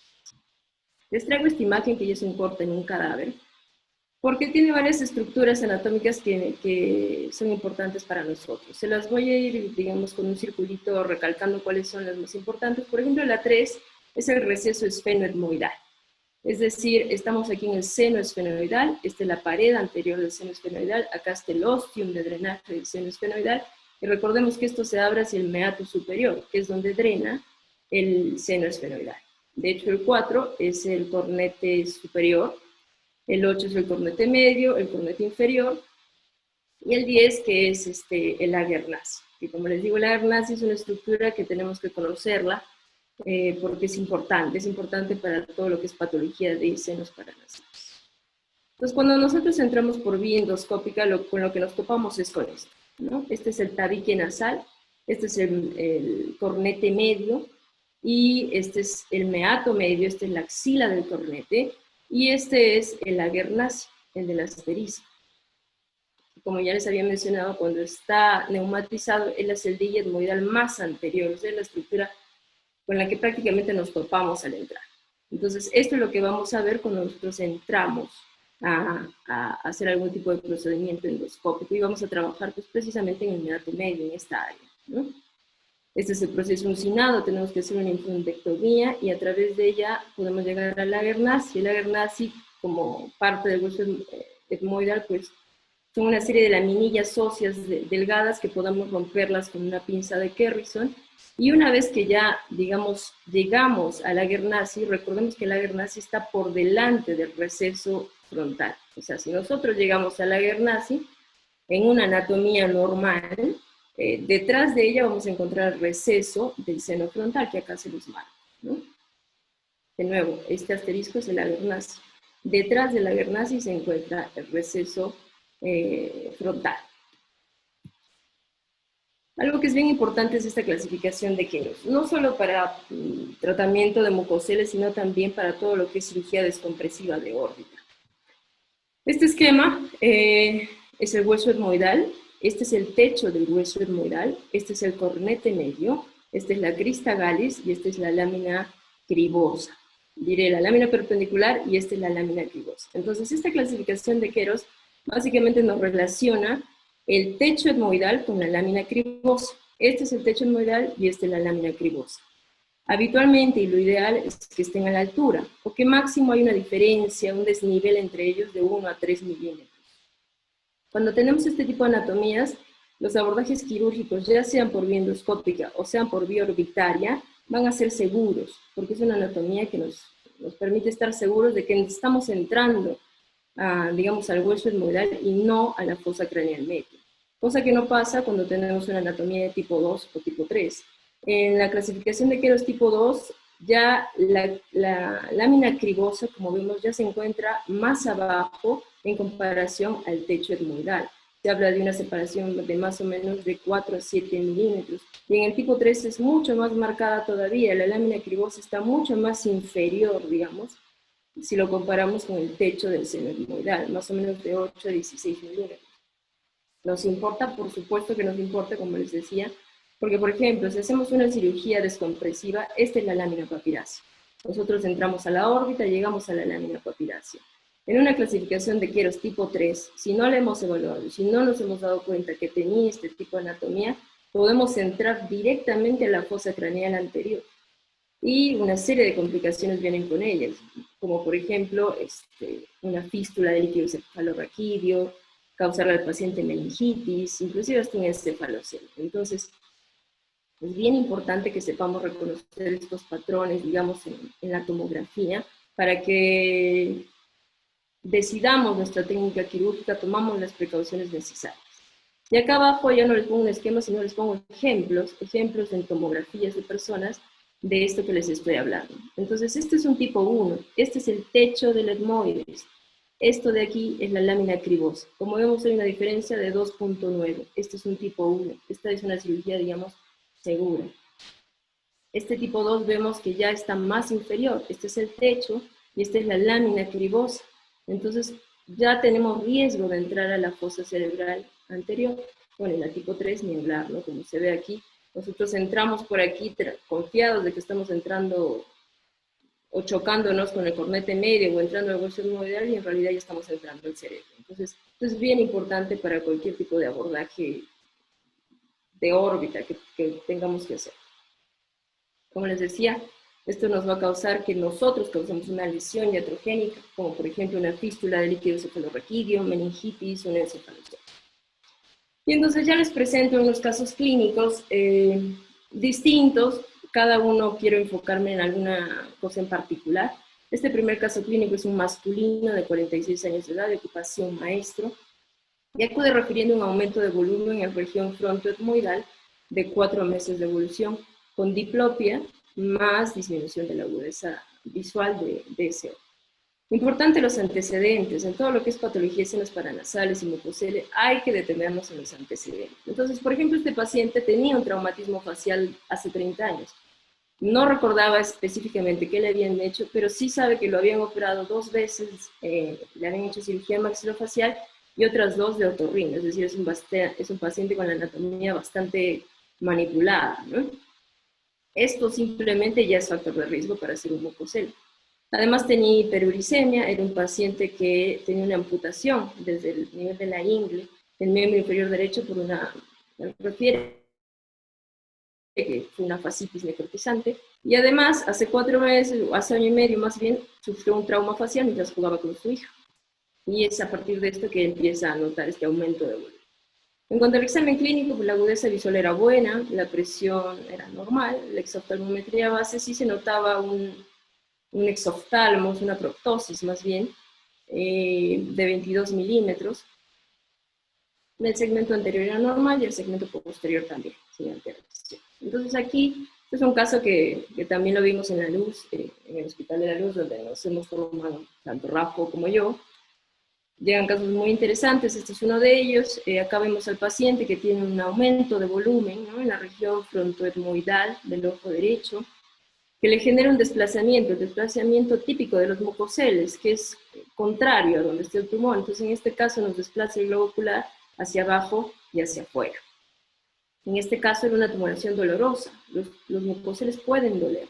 Recordemos que causan distensión de las paredes y esta distensión también puede dañar a las estructuras nerviosas periféricas y puede ser una tumoración dolorosa. De hecho, en él era dolorosa.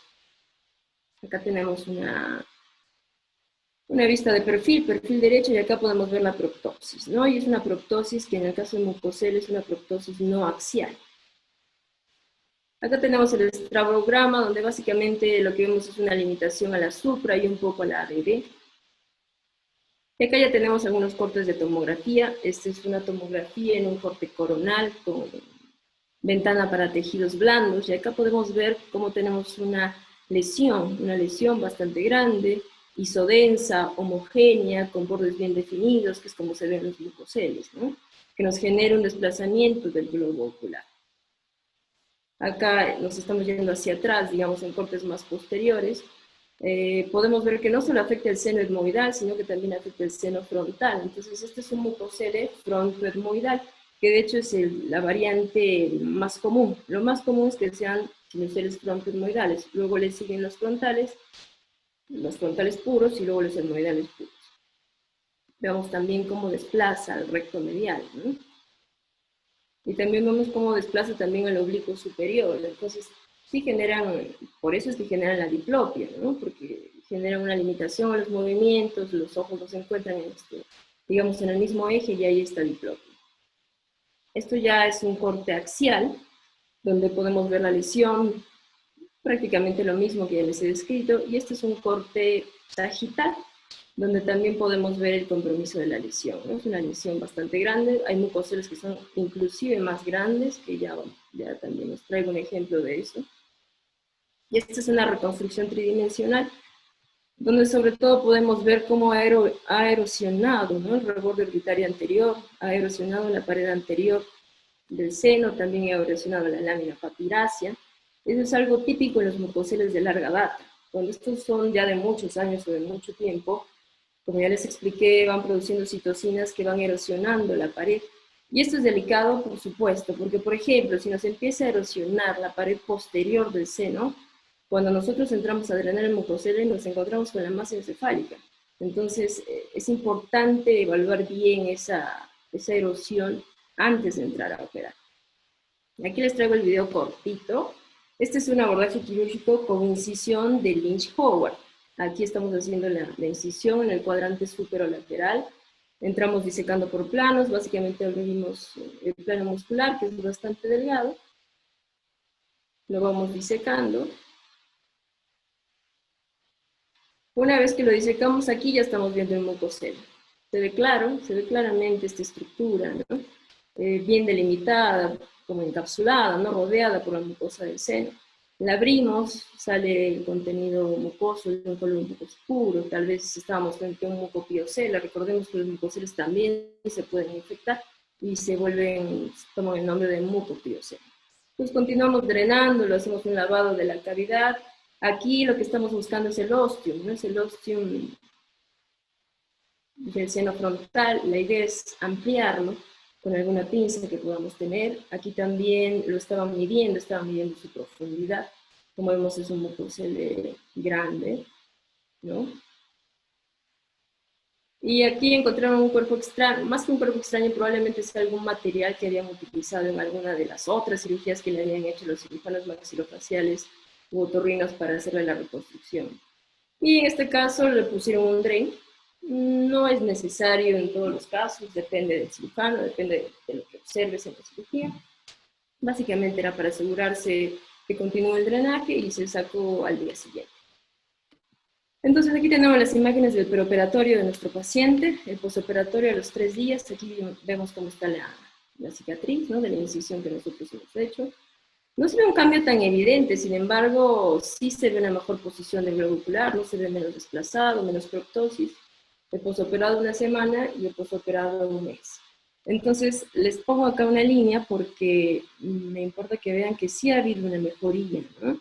Recordemos que este es un paciente que tiene la anatomía ya alterada, de por sí tiene, digamos, una estructura anatómica que ya no es normal, pero acá si trazábamos una línea desde la pupila, esta caía prácticamente en el limbo. En cambio ahora ya vemos que no, ¿no? Que cae más o menos en el borde inferior de la pupila. Entonces, sí ha habido una mejora en cuanto a la posición del globo ocular. El paciente refería menos diplopia, ya no refería dolor, porque ya las paredes no estaban distendidas. Ahora les presento otro caso clínico, que es el caso clínico 2, es un masculino de 28 años de edad. Un antecedente personal de cirugía de resección de pólipos. De nuevo, importante los antecedentes, ¿no? Cualquier patología sinusal o nasal nos puede condicionar a una formación de mucosel. Este paciente lo tenía. Y además, ya había sido operado de un drenaje de mucosel frontal en diciembre de 2018.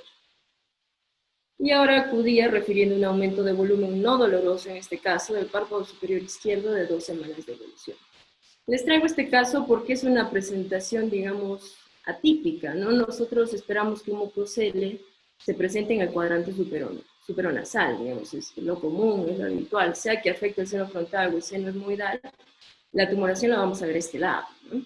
Si es maxilar, vamos a ver que el ojo está desplazado hacia arriba, si ya ha habido erosión de la pared, puede haber en oftalmos, ¿no? Pero en esta zona no esperamos, digamos, no es nuestra primera opción cuando vemos tumores del cuadrante superexterno. Como bien sabemos, como también lo dijo Rafa, pues básicamente pensamos en glándula lagrimal, ¿no? Pero en este caso era un paciente que estaba presentando un mucosele, pero en la región lateral. Si ya lo vemos de cerca, como les pongo aquí el acercamiento, pues definitivamente es una lesión que no es sólida, ¿no? Que era compresible, se prácticamente transiluminaba, ¿no? Las características típicas de un mucosel. En cuanto al examen clínico, veía muy bien, inclusive veía mejor que con el ojo derecho, no había un cambio importante en la presión intraocular. El segmento anterior era normal, el segmento posterior era normal, básicamente era esta lesión, ¿no? Que se encontraba en el tercio externo del párpado superior. Acá les presento un estrabograma donde vemos que tampoco presenta mayor limitación a los movimientos, si bien es cierto genera como una ligera tosis mecánica, más que nada por el peso, que puede limitar un poco la mirada hacia arriba, pero realmente este paciente no tenía limitación en los movimientos. De aquí vemos sus tomografías. Esta es una tomografía en un corte coronal con ventana para tejidos blandos, donde podemos ver, ¿no? Esta lesión de nuevo, ¿no? Homogénea, isodensa, de bordes definidos, pero en este cuadrante. Y vemos también un seno frontal asimétrico, pero que además está ocupado en el caso del seno frontal izquierdo.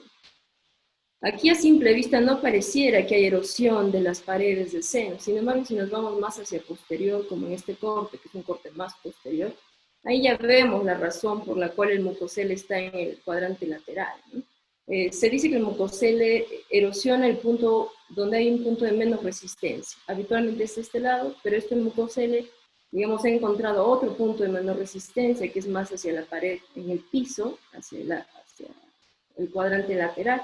Acá vemos que hay una erosión, ¿no? Del piso del seno frontal, y entonces el drenaje se ha ocurrido hacia este lado, ¿no? Hacia el lado lateral. Estos son cortes axiales, donde pues de nuevo vemos la misma lesión, y les presento el video. Este ya es otro tipo de abordaje, es un mucosel frontal puro, y lo hemos abordado por biorbitotomía anterior. El paciente días previos presenta una fístula hacia piel, es decir, prácticamente empezó a drenar solo, que también puede pasar. Como vemos ahí está saliendo contenido mucoso. Hacemos una orbitotomía anterior con una incisión en surco. ¿Por qué en surco? Porque si lo hacemos solo vía incisión Lisch-Howard, solo íbamos a tener acceso a esta zona. Y en realidad también teníamos que drenar la parte lateral, ¿no? Entonces lo hicimos vía surco, abrimos por planos, y acá estamos haciendo una disección hacia el techo de la órbita en un plano preceptal, ¿no? Recordemos que tenemos que conservar este plano preceptal para que no se nos esté protruyendo la grasa preaponeurótica, para que no dañemos estas estructuras, ¿no? Una vez que llegamos al techo, en una anatomía normal encontraríamos hueso, abriríamos el periósteo. En cambio aquí ya nos encontramos con el mucocele. Esta es la mucosa engrosada, como podemos ver, y aquí ya estamos entrando a la misma cavidad, a la cavidad del mucocele, a la cavidad del seno frontal. Empezamos a drenarla, no sale mucho moco porque recordemos que este paciente ha estado drenando solo días previos por la fístula cutánea que tenía. Y veamos cómo está esta mucosa bastante engrosada, ¿sí? Recordemos que en el abordaje de los mucoceles es importante drenar el mucocele, es importante resecar la mayor cantidad de mucosa que se pueda. Obviamente no siempre se puede resecar toda la mucosa porque son planos profundos, más posteriores. Si no podemos resecarla toda, tenemos que hacer como una especie de desepitelización, como con un cureteo. Aquí estamos aspirando para ver si es que encontramos más moco. De hecho, por ahí va a salir un poquito más, como ahí lo están viendo. Hacemos un lavado de la cavidad también.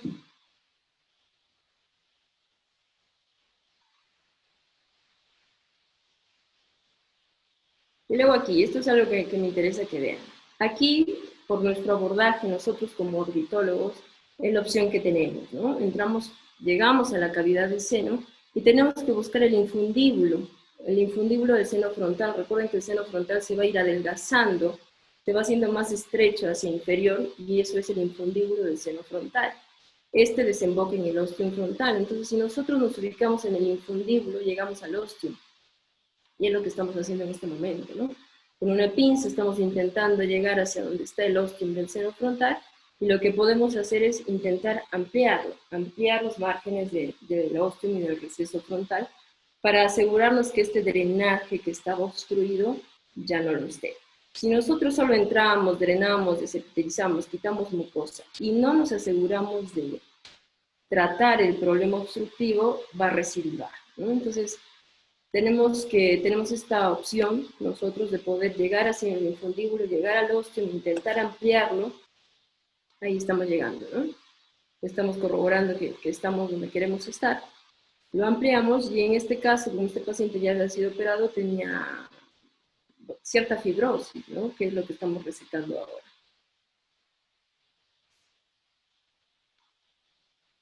Como es un abordaje vía surco, obviamente nosotros estamos familiarizados, pero sabemos que tenemos que cuidar tanto el septum, la aponeurosis. Ahí hemos visto que la aponeurosis está intacta. Si la tocamos, pues nos va a quedar con un poco de tosis. Y finalmente cerramos la piel, corroborando que no estamos pellizcando el septum. Sabemos que si pellizcamos el septum, pues también va a tener un poco de retracción palpebral, ¿no? O bastante. Y cerramos piel. Y este es así queda nuestro paciente, ¿no? Les presento este es el preoperatorio, este es el posoperatorio 1, donde vemos la incisión vía surco. Obviamente tiene una tosis por el proceso inflamatorio, básicamente, es una pseudotosis en realidad. Después va desinflamando, y de hecho en el PO12 está presentando un poco de retracción palpebral. Si no estamos seguros de cómo hemos hecho la cirugía, puede ser que hayamos pellizcado el septum y que por eso nos esté presentando una retracción. En este caso estábamos seguros de que no habíamos pellizcado el septum, entonces digamos como que nos quedamos tranquilos, y probablemente sea por un proceso de fibrosis, ¿no? Secundario de la manipulación que hemos tenido de esta zona, 2 veces he entrado por ahí. Entonces, con un poco de corticoide intralesional esto tendría que mejorar. De hecho, en el PO19 ya ha mejorado. Se le puede poner una segunda dosis para ir ayudando a que esta retracción, a manejar, ¿no? Esta retracción leve que tiene el paciente. Y en el caso clínico número 3, es un masculino de 51 años con antecedentes personales de oftalmológicos negados. Este paciente es un paciente que refiere larga data, digamos. El cuadro inicia hace 5 años aproximadamente, con aumento de volumen progresivo no doloroso de párpado superior izquierdo, con disminución de la agudeza visual y diplopia. Es un caso bien interesante, es un caso que ya lo manejé aquí en Arequipa, en el hospital en el que estoy. Es un caso que es manejado por otorrino. Era un paciente de ellos simplemente estaban haciendo una interconsulta para oftalmo, de rutina, que habitualmente lo hacen. Ellos suelen manejar los mucoceles, o lo manejaban. y ellos lo hacen por vía endoscópica, y en realidad esto lo hicieron básicamente como de rutina para ver la valoración oftalmológica. Yo ya estaba en el hospital y entonces encontré cosas interesantes, digamos. Por ejemplo, la agudeza visual era bastante baja, veía 20/200. La presión intraocular era bastante alta. Había una diferencia marcada entre un ojo y otro. Tenía una exoptometría base 120 con una diferencia también marcada, una proptosis no axial típica también, pero bastante marcada. El segmento anterior era normal, pero otra cosa que es importante, y por eso es importante que tanto los residentes, sobre todo ellos, vean al paciente de manera completa, ¿no? A veces solo se enfocan en lo de adelante o en cosas que, o sea, no profundizan. Entonces, en los mucoceles es importante ver el segmento posterior, por supuesto. ¿Por qué? Porque podemos encontrar lo que estamos encontrando. Por ejemplo, un edema de papila, que era lo que tenía nuestro paciente. La retina estaba aplicada, pero tenía pliegues coroideos. Entonces, algo estaba pasando en este ojito, muy al margen de que tengo no mucocelo o de que lo drenen los otorrinos o no. Entonces, este es nuestro paciente. Las fotos no son muy buenas porque las tomaron los residentes de otorrino, pero nos permite ver lo que necesitamos ver. Vemos que es una proptosis no axial marcada, que nos desplaza el ojo hacia abajo y hacia afuera, una tumoración grande en el cuadrante superonasal. Pero a mí también me llamó la atención cuando conocí al paciente sus características faciales. Era un paciente que era alto, no demasiado alto, pero sí era muy notoria las características faciales que tenía, una cara bastante grande, como pueden ver, una nariz grande, rasgos muy gruesos, la mandíbula. Entonces, definitivamente en este paciente había la intención de descartar que no también tuviera un cuadro de acromegalia, ¿no? Por las características que tenía. Recordemos que también en los pacientes los senos van a ser mucho más grandes que en un paciente normal, ¿no? Esta es una especie de estrabograma medio lateralizado, pero que nos permite valorar lo que queremos, que es que el ojo prácticamente está congelado. Realmente la limitación al movimiento que tenía el ojo izquierdo era muy marcado porque el mucocele era enorme, era muy grande y ya le estaba generando bastantes problemas. Aquí podemos ver la proptosis no axial marcada que tiene en comparación con el otro ojo, aquí también. Y estas son sus tomografías. Entonces ya es una tomografía en un corte coronal con ventana para tejidos blandos, donde podemos ver al seno frontal. Y varias características que nos importan. Acá vemos esta lesión, ya le hemos dicho, isodensa, homogénea, con bordes delimitados, que vendría a ser nuestro mucocele, que nos desplaza el globo ocular, pero no solo lo desplaza, sino que también lo identa. Y se pueden dar cuenta, ¿no? No solo lo empuja, como la mayoría de veces, sino que este es tan grande que además lo está identando. Es por eso que nosotros cuando hacemos el fondo de ojo encontramos un edema de papila, encontramos pliegues coroideos por esta compresión que ya está ejerciendo este mucocele. Y en esta otra imagen, que es un poco más posterior, también nos permite ver que aparte tiene como una especie de tabique en el pleno espesor del seno frontal izquierdo, tiene aparte otro tabique, y eso también está descrito en la anatomía.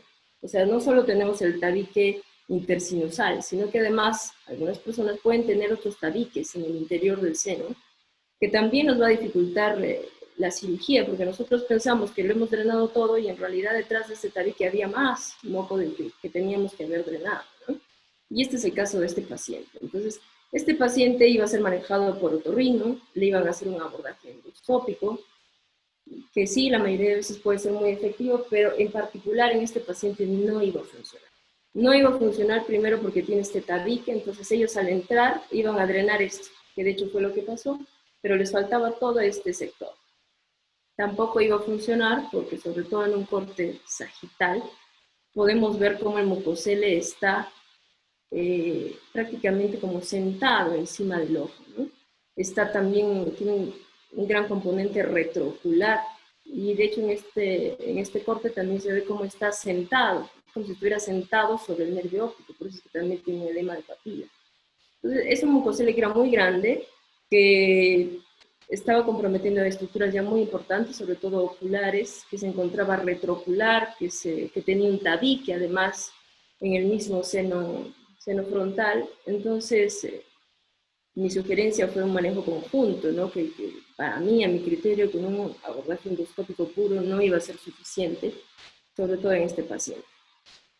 Entonces ellos accedieron, era algo nuevo, porque no estaban acostumbrados, digamos, a que oftalmo entre. Y entonces entramos con ellos, es un mucosela frontal gigante, hicimos un abordaje endoscópico más orbitotomía anterior. Este es el equipo quirúrgico, es una sala de otorrino, yo era la invitada prácticamente. Ellos empezaron la cirugía, están limpiando su óptica, y entran, ¿no? Entran a la cavidad nasal. Me hubiera gustado enseñarles más detalle del abordaje endoscópico, pero la verdad es que no grabaron esa parte, probablemente porque es algo muy rutinario para ellos. Pero lo que podemos ver, vamos a seguir un poquito para tener una imagen un poquito más clara. Aquí. Entonces aquí estamos entrando, ¿no? La cavidad nasal, ya lateralizado al cornete medio, y aquí estamos en la axila del cornete medio. Y aquí tenemos, digamos, al lager nazi, que es, como les había dicho, la estructura más anterior a la que nos encontramos. Entonces ellos lo que han hecho es han abierto el proceso uncinado. Una vez que lo abren, llegan al lager nazi. Una vez que han llegado al lager nazi, con el Akerrison lo han empezado como que a pelar, digamos, la estructura, y detrás de él han llegado ya a lo que es el receso frontal. Entonces, cuando ellos ya entran, se ve que ha habido salida de moco, como ustedes han visto. Sí está drenando moco, pero es poco. Para un mucosele tan grande como lo estamos viendo en la tomografía, ellos intentaban, ¿no?, seguir drenando. De hecho, se tomaron bastante tiempo, pero llegó un punto en el que no salía más moco, y era evidente que había más, ¿no? Entonces, me permitieron entrar a mí para hacer un abordaje vía orbitotomía anterior, obviamente vía surco. Esa fue mi decisión, porque yo quería llegar a todo ese espacio que estaba detrás del ojo, ¿no?, para generar una buena descompresión del nervio y del propio globo ocular. Entonces hicimos una incisión vía surco, como siempre lo hacemos, disecamos por planos. De nuevo, ¿no?, empezamos a tocar las estructuras, queremos llegar hacia el techo. Estaba bastante delgado el septum, pero intentamos ir en un plano preceptal hasta llegar al techo de la órbita, que de hecho no había porque estaba completamente erosionado, ¿no? Y llegamos directamente al mucosele, y entonces vemos cómo empieza a drenar mucho más de lo que ellos habían drenado, ¿no? Y era todo lo que se iba a quedar sin drenar si es que solo se le hacía a este paciente un abordaje endoscópico. Entonces empezamos a drenar, ahí estamos desepitalizando la cavidad, resecamos toda la mucosa que pudimos, empezamos a desepitalizar la cavidad, y ahí estamos haciendo la maniobra que yo habitualmente haríamos si solo entramos nosotros, ¿no? Buscamos el infundíbulo, llegamos al receso, ponemos nuestra pincita, nos ubicamos y empezamos a ampliar el receso frontal. Pero en este caso, como teníamos la ayuda endoscópica y estaban nuestros amigos de otorrino, entonces nos permitió que por vía endoscópica corroborar que efectivamente, como pueden ver ahí, estamos entrando en la cavidad nasal, en el meato medio. Ahí está saliendo mi pinza, ¿no? Y lo estamos corroborando por vía endoscópica. Entonces ampliamos el ostium, el drenaje del seno frontal, y luego ellos también entran para resecar, pues, todos estos tejidos circundantes, porque si no los resecan, estos mismos tejidos van y vuelven a tapar el ostium, y vuelve a recidivar, que de hecho las recidivas, como han visto, no son tan, el porcentaje de recidivas no es tan bajo. Entonces yo cerré mi incisión, ellos hicieron un taponaje anterior, y bueno, ellos tenían hospitalizado al paciente, el paciente se quedó hospitalizado. Entonces este es el preoperatorio del paciente, este es el postoperatorio de un día. Me pasaron la foto, estaba con su taponamiento, si bien es cierto no está con los ojos abiertos, pero ya se ve que la posición ocular ha mejorado muchísimo. Y este es mi postoperatorio un mes, que vino a visitarme a oftalmo, y podemos ver que ya, pues, hay una evidente mejoría, ¿no? Obviamente no vuelve a la normalidad por completo. Recordemos que esta es una lesión de larga data. Entonces todas las estructuras que ha ido comprimiendo y que ha ido elongando, obviamente al drenar el mucosele no vuelven completamente a la normalidad, ¿no? Entonces, por ejemplo, en este paciente se le propuso también que por fines estéticos, ¿no? Si es que él quería, también se le puede colocar una placa de Medford como para intentar elevar o mejorar la posición del globo ocular y que quede, pues, más correspondiente con el ojo derecho, ¿no? Pero eso ya es algo, digamos, secundario y que viene después. Entonces aquí también hago mi línea para comparar hacia la línea pupilar, ¿no? para ver dónde caía prácticamente en el reborde orbitario inferior. Y vemos que aquí ya ha mejorado muchísimo, ¿no? Por lo menos ya cae en el limbo inferior del ojo contralateral. Entonces, el paciente había mejorado mucho, la visión mejoró hasta un 20/70, esa fue la última vez que lo vi. Probablemente no recupere, ¿no?, la visión previa que tenía en la lesión, pero el paciente estaba mucho más contento, mucho más cómodo, la diplopia también había mejorado, ¿no? Entonces, como conclusiones, lo que yo les quiero dejar en primer lugar, que tanto para residentes y sobre todo para nosotros, que es de la especialidad, tenemos que conocer la anatomía sinusal normal y también las variantes anatómicas que existen, que como hemos visto son bastantes, ¿no? La anatomía sinusal no es nada sencilla, digamos. También es importante realizar un diagnóstico temprano. Si nosotros conocemos la anatomía, también sabemos detectar tempranamente cuándo es que algo está pasando con los senos paranasales, ¿no? Si nosotros detectamos un mucocele temprano, pues va a ser un mucocele más pequeño, más accesible, con menos secuelas, con menos deformidad para el paciente. Entonces, es importante llegar a un diagnóstico temprano. También es importante estar familiarizado con todas las técnicas quirúrgicas que existen, ¿no? Si no dominas todas, pero por lo menos conocerlas y decidir pues, con cuál te sientes más cómodo y ir creando tu curva, ¿no? Y es importante planear la estrategia quirúrgica de acuerdo a las características anatómicas de cada paciente. No todas las técnicas le funcionan a todos los pacientes, como vimos en el último caso, ¿no? Es bien importante analizar al paciente, analizar la tomografía, que es nuestra mejor arma en el caso de mucoceles, para determinar bien eso. Conocer también nuestros límites como cirujano. Habrá momentos en los que nosotros salga de nuestro campo, ¿no? Digamos, hay una erosión de la pared posterior del mucocele, sabemos que al entrar a drenar nos vamos a chocar con la masa encefálica, ¿no? Con riesgo de fístulas, de meningitis. Entonces, hay que conocer nuestros límites como cirujanos, hay que saber decidir cuándo es que es imperioso que se haga un manejo multidisciplinario, cuándo es que podemos manejarlo solos y cuándo es a veces cuando tenemos que simplemente referir al paciente, ¿no? Y bueno, gracias. Les pongo una foto de nuestra ciudad, gracias por incluirnos a la sociedad. Aquí pongo una foto con el doctor Mancilla, cuando era residente, como les había comentado, ha sido uno de mis maestros, y acá pues algunas fotos de cuando estaba haciendo el fellow en el Hospital de la Luz, que también es otra familia, ¿no? Uno va adquiriendo familias conforme va avanzando en el camino. Gracias.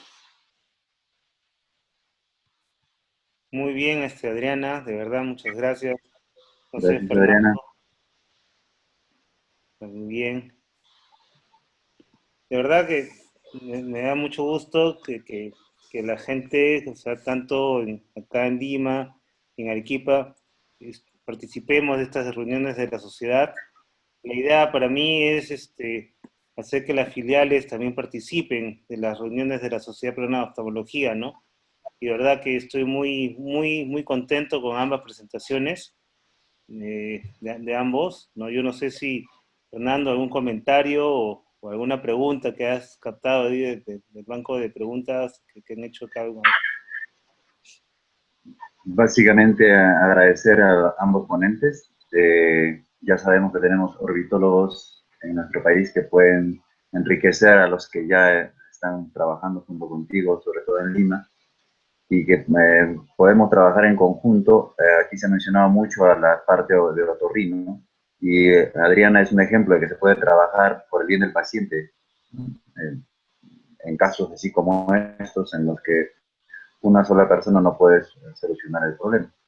Y bueno, agradecerte a ti, la persona responsable del capítulo de oculoplástica, al laboratorio que está oficiando COE, por invitarnos a nosotros que estamos en provincia y ahora más que nunca bien guardados para, para poder interactuar con la gente que está en Lima y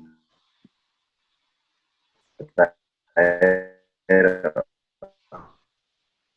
algún tema de interés para... Así es, de verdad, muchas gracias, ¿no? Por último, bueno, agradecerle a Rafael, y yo creo que, no sé si Rafael está presente todavía por ahí, Rafael y Adriana. Acá hay una pregunta. Sí, buenas noches, perdón. Rafael. Gracias a ti, Mario, por la oportunidad. Ha sido un gusto. Espero que haya sido clara la ponencia. No, muy clara, como leía en el chat, pues tu presentación ha sido una de las más claras que hemos escuchado en los últimos tiempos sobre lo que es uso de tomografía, cómo lo pides, cómo lo interpretas, ¿no? Ajá, muchas gracias, Pepe. Para, Muy para bien. todos los oftalmólogos en general, para los que hacemos oculoplástica y para los oftalmólogos generales, yo creo que la enseñanza de hoy está dada en que has puesto unas bases como para que la mayoría de nosotros podamos ver nuevamente las imágenes, ¿no? No solamente es solicitarlas y ver lo que te dice el radiólogo, ¿no? Sino hay que tener la experiencia poco a poco a aprender a leer estas imágenes. Y yo creo que también una de las cosas importantes es que cuando pidan estas imágenes, y yo siempre se lo digo a los residentes del hospital, ¿no? Y a aquellos que me hacen preguntas de cómo lo pido, estos exámenes de tomografía, es que siempre pidan el disco con las imágenes, con la data DICOM, porque de esa manera ustedes pueden tener, así como has explicado claramente que la tomografía pues te da una serie de cortes eh, muy completos, ¿no? Y arman ya la imagen en 3D. Entonces ustedes mismos pueden entrenarse en usar esta data y ayudar mejor a sus pacientes, ya que muchas veces podemos tener las placas impresas con poca información que no nos ayuda mucho. Entonces, de verdad, Rafa, tu posición ha sido magnífica, vale la pena que la vean nuevamente los médicos, ya se colgará en un momento en el portal de la sociedad, así que queda como para todos. Muchas gracias.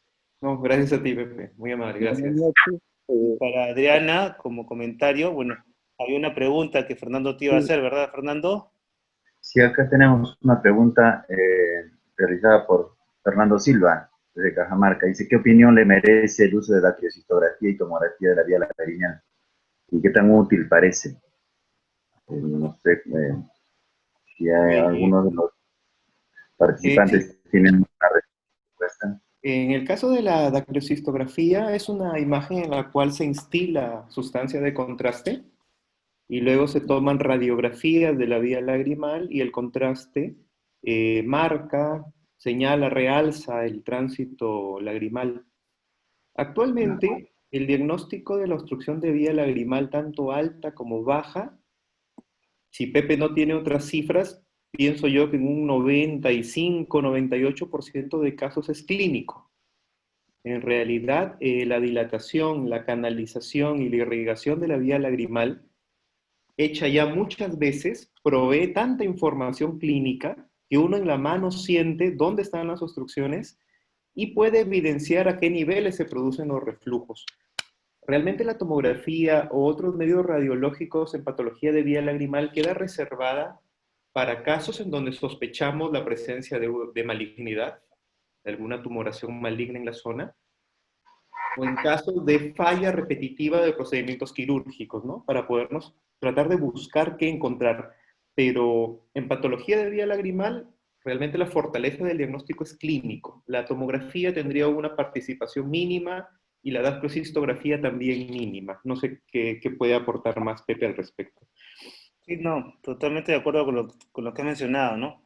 Inclusive en el 2015 en Colombia me invitaron a ser parte de una mesa redonda para lo que es estos casos, ¿no? Eh, yo no aportaría más de lo que has mencionado ya, ¿no? Tengo acá levantado la mano, Ángel Miranda, no sé si quiere sí. participar. Buenas noches, de verdad No, estaba escuchando la exposición, muy buenas las dos charlas, definitivamente. Bueno, quería hacer una pregunta. Generalmente nosotros la tomografía, bueno, nos da mejores imágenes en cuanto cuando tenemos fractura, queremos ver la parte ósea o calcificaciones, ¿no? La pregunta es, cuando tienen orbitopatía disesteroidea, ¿optan por tomografía, por resonancia, por ambas? La pregunta es porque generalmente, bueno, yo la solicito la resonancia porque por ejemplo, cuando veo secuencias en T2 con supresión grasa, me da mejor distinción en cuanto a la fase aguda, porque el edema en la fase aguda nos puede dar la posibilidad de secuenciar el tratamiento prácticamente, al distinguir de la fase fibrótica. Bueno, y definitivamente la tomografía quizá en la descompresión, ¿no? Pero ustedes optan por una, por otra, o solicitan las dos. Ya. Pepe, si me permites, inicio yo. Claro, sí. Ujú. Hablar de orbitopatía tiroidea, lo primero que tenemos que recordar es que pese a las bondades que tiene la tomografía computarizada o la resonancia magnética, son estudios, al fin y al cabo, auxiliares. El diagnóstico de orbitopatía tiroidea es un diagnóstico netamente clínico, producto de la evaluación del paciente. Y nosotros, para los residentes y para cualquier oftalmólogo que recibe una orbitopatía tiroidea, lo primero que tiene que hacer es una diferenciación entre si la enfermedad está activa o está inactiva. Y la diferenciación no es tomográfica, ni con resonancia. Es clínica a través del puntaje de actividad de CAS. El puntaje de actividad de CAS evalúa ciertos parámetros clínicos como el dolor espontáneo, el dolor a la motilidad, el edema de caruncular, la hiperemia palpebral. Si nosotros damos puntajes, sumamos los puntos de evaluación y el paciente tiene más de 3 puntos, se considera una orbitopatía tiroidea activa. Y una vez que está activa, ya podemos acceder a tratamientos con esteroides o con las drogas que tenemos a mano para inactivarla.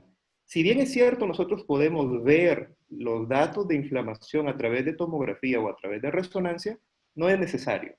Y como lo expuse, para evidenciar o documentar los cambios intraorbitarios con una tomografía computarizada sin contraste, es más que suficiente por el bajo costo, por la rapidez, la reproducibilidad, ¿no?, del estudio. La resonancia es un poquito más cara y al no tener la parte ósea, no nos permite planificar, por ejemplo, un abordaje. Y si nos vamos, si alguien dice, doctor, pero yo con resonancia magnética he leído que la resonancia es mucho mejor para evaluar estructuras nerviosas, canal óptico, y me permitiría determinar si hay neuropatía óptica por enfermedad, por orbitopatía tiroidea, volvemos, ¿no? El diagnóstico de neuritis óptica compresiva por un problema tiroideo es clínico. Entonces, realmente, con una tomografía simple es suficiente para valorar al paciente con orbitopatía tiroidea, y los datos más graves de la orbitopatía tiroidea, lo que ponen en riesgo a ceguera del paciente, como es la queratitis por exposición, queratopatía por exposición y neuritis óptica, los diagnósticos son clínicos. Muy bien, Rafa. Totalmente de acuerdo también. Muy bien. No sé si queda claro eso, Ángel. De verdad que la diferenciación es clínica para saber si estás activa o inactiva, al margen de los diferentes tipos o subtipos de orbitopatía que actualmente existen, ¿no? Si uno se pone a ver, hay 6 tipos de orbitopatía, pues eso es otro tema, no es tema ahorita de esta presentación, ¿no? Quizá hagamos nuevamente orbitopatía tiroidea más adelante para poder todos discutir sobre este tema, que es un tema apasionante, ¿no? Por lo menos a mí me apasiona ese tema, ¿no? Y totalmente de acuerdo con lo que dice Rafa, pues, ¿no? O sea, básicamente es clínico. La parte de neuropatía óptica la puedes dilucidar pues haciendo un fondo de ojo y haciendo un seguimiento con fotografía clínica, ¿no? Aparte, si uno tiene un poco de dudas o quiere establecer algún patrón de seguimiento, puede emplear también un poco de lo que es ecografía, en este caso de neuropatía, ¿no? Pero también de eso depende también del operador, ¿no? O sea, no todo es, no hay que hacer exámenes dependientes. Hay que recordarse que la clínica es lo que impera acá, ¿no? Como una Quizá, manera de conclusión, perdón Pepe que te interrumpa, para los colegas es que debemos reservar la resonancia magnética para lesiones en el nervio óptico, lesiones en el canal óptico, y también para lesiones como por ejemplo los quistes dermoides. Se ven mejor en resonancias magnéticas. El problema ¿cuál es? Que si un paciente viene con proptosis y yo sospecho una masa, no voy a tener el conocimiento de qué es un quiste dermoide para pedirle resonancia. O sea, generalmente la primera descripción en imágenes de la mayoría de lesiones es por tomografía. Claro. Y ya resonancia, más que todo, de sustancias blancas, si vamos a ser más claros, ¿no? O compromisos apicales, pues, ¿no? Entonces yo ahí sí pido definitivamente una resonancia, ¿no? Porque hay que ver diferentes tipos de protocolos para distinguir esto, ¿no? Que nos ayuden a distinguir esto un poco más. Respecto a una pregunta que le hacían a Adriana también, te estaban preguntando, y eso lo había visto Fernando, me parece, que el abordaje que hiciste en el primer caso, ¿no? El abordaje de Lynch, ¿te puede traer fístulas cutáneas cuando haces estos abordajes? ¿Has visto esta complicación, Adriana? Posoperatoria no, no, realmente no lo he visto. La idea es cerrar por planos, ¿no? Estar seguro de que has desepitelizado, de que has quitado mucosa y cerrar por planos. La verdad yo no he visto que generemos algún tipo de fístula cutánea. Ujú, perfecto. Acá, bueno, obviamente, como se mencionó, pues hay la parte de órbita como tal, dentro de lo que es cirugía plástica, va a necesitar necesariamente que tengamos nexos con diferentes especialidades, ¿no? Una de ellas es otorrino, cabeza y cuello, maxilo, dermatología, y los mismos cirujanos plásticos, ¿no? Entonces, no hay que olvidarnos que estamos, o sea, el oculoplástico en general, tenemos la ventaja que al ser oftalmólogos vemos mejor el ojo que los demás, ¿ya? Y por ende pues podemos hacer un trabajo colaborativo con ellos, ¿no? Entonces, parte de estas charlas nos enseñan esto y como enseñanza nos debe dar lo que dice Adriana, ¿no? En su último slide que menciona que el trabajo colaborativo, multidisciplinario, es el que debe mandar cuando ya escapan a nuestras capacidades, ¿no? Fernando, no sé si tienes algo más que acotar. Tú como moderador invitado, estás en silencio. Es su Esto micrófono. le decía que queda la posibilidad, Pepe, que coordinemos para ampliar estas charlas respecto a órbita, que es un tema difícil, un tema más o menos tabú para la mayoría de los oftalmólogos, incluyendo algunos que hacemos oculoplástica. Así que quede la opción de que en el futuro podamos volvernos a conectarnos y tocar temas de interés general. Claro que sí, Fernando. Yo quiero agradecerles ya para finalizar a todos ustedes por su presencia ya un poco largo esta noche. Pues de verdad hemos tenido dos charlas muy Muy, buenas de dos muy médicos conectados. jóvenes que se han formado ahí con Gerardo Graue, ahí en el Hospital de la Luz. Entonces yo de verdad estoy muy contento, los veo así con muchas ganas de seguir acá adelante y que van a sacar adelante toda la parte de órbita acá en nuestro país. Muchas gracias a todos, muchas gracias Rafael, muchas gracias Adriana, Gracias a ti, muchas Pepe. gracias mi compadre Fernando, de verdad es un lujo tenerte a ti acá Gracias, gracias. y siempre invitarlos a todas las reuniones cada segundo lunes de cada mes del capítulo de Oculoplástica y órbita de la sociedad. Muchas gracias y nos estamos viendo la siguiente mes. Gracias. Buenas Con todo. noches. Gracias, Gracias. doctor Mancilla. Bueno, Gracias, Gracias, gracias. Adriana. Bien. Buenas noches.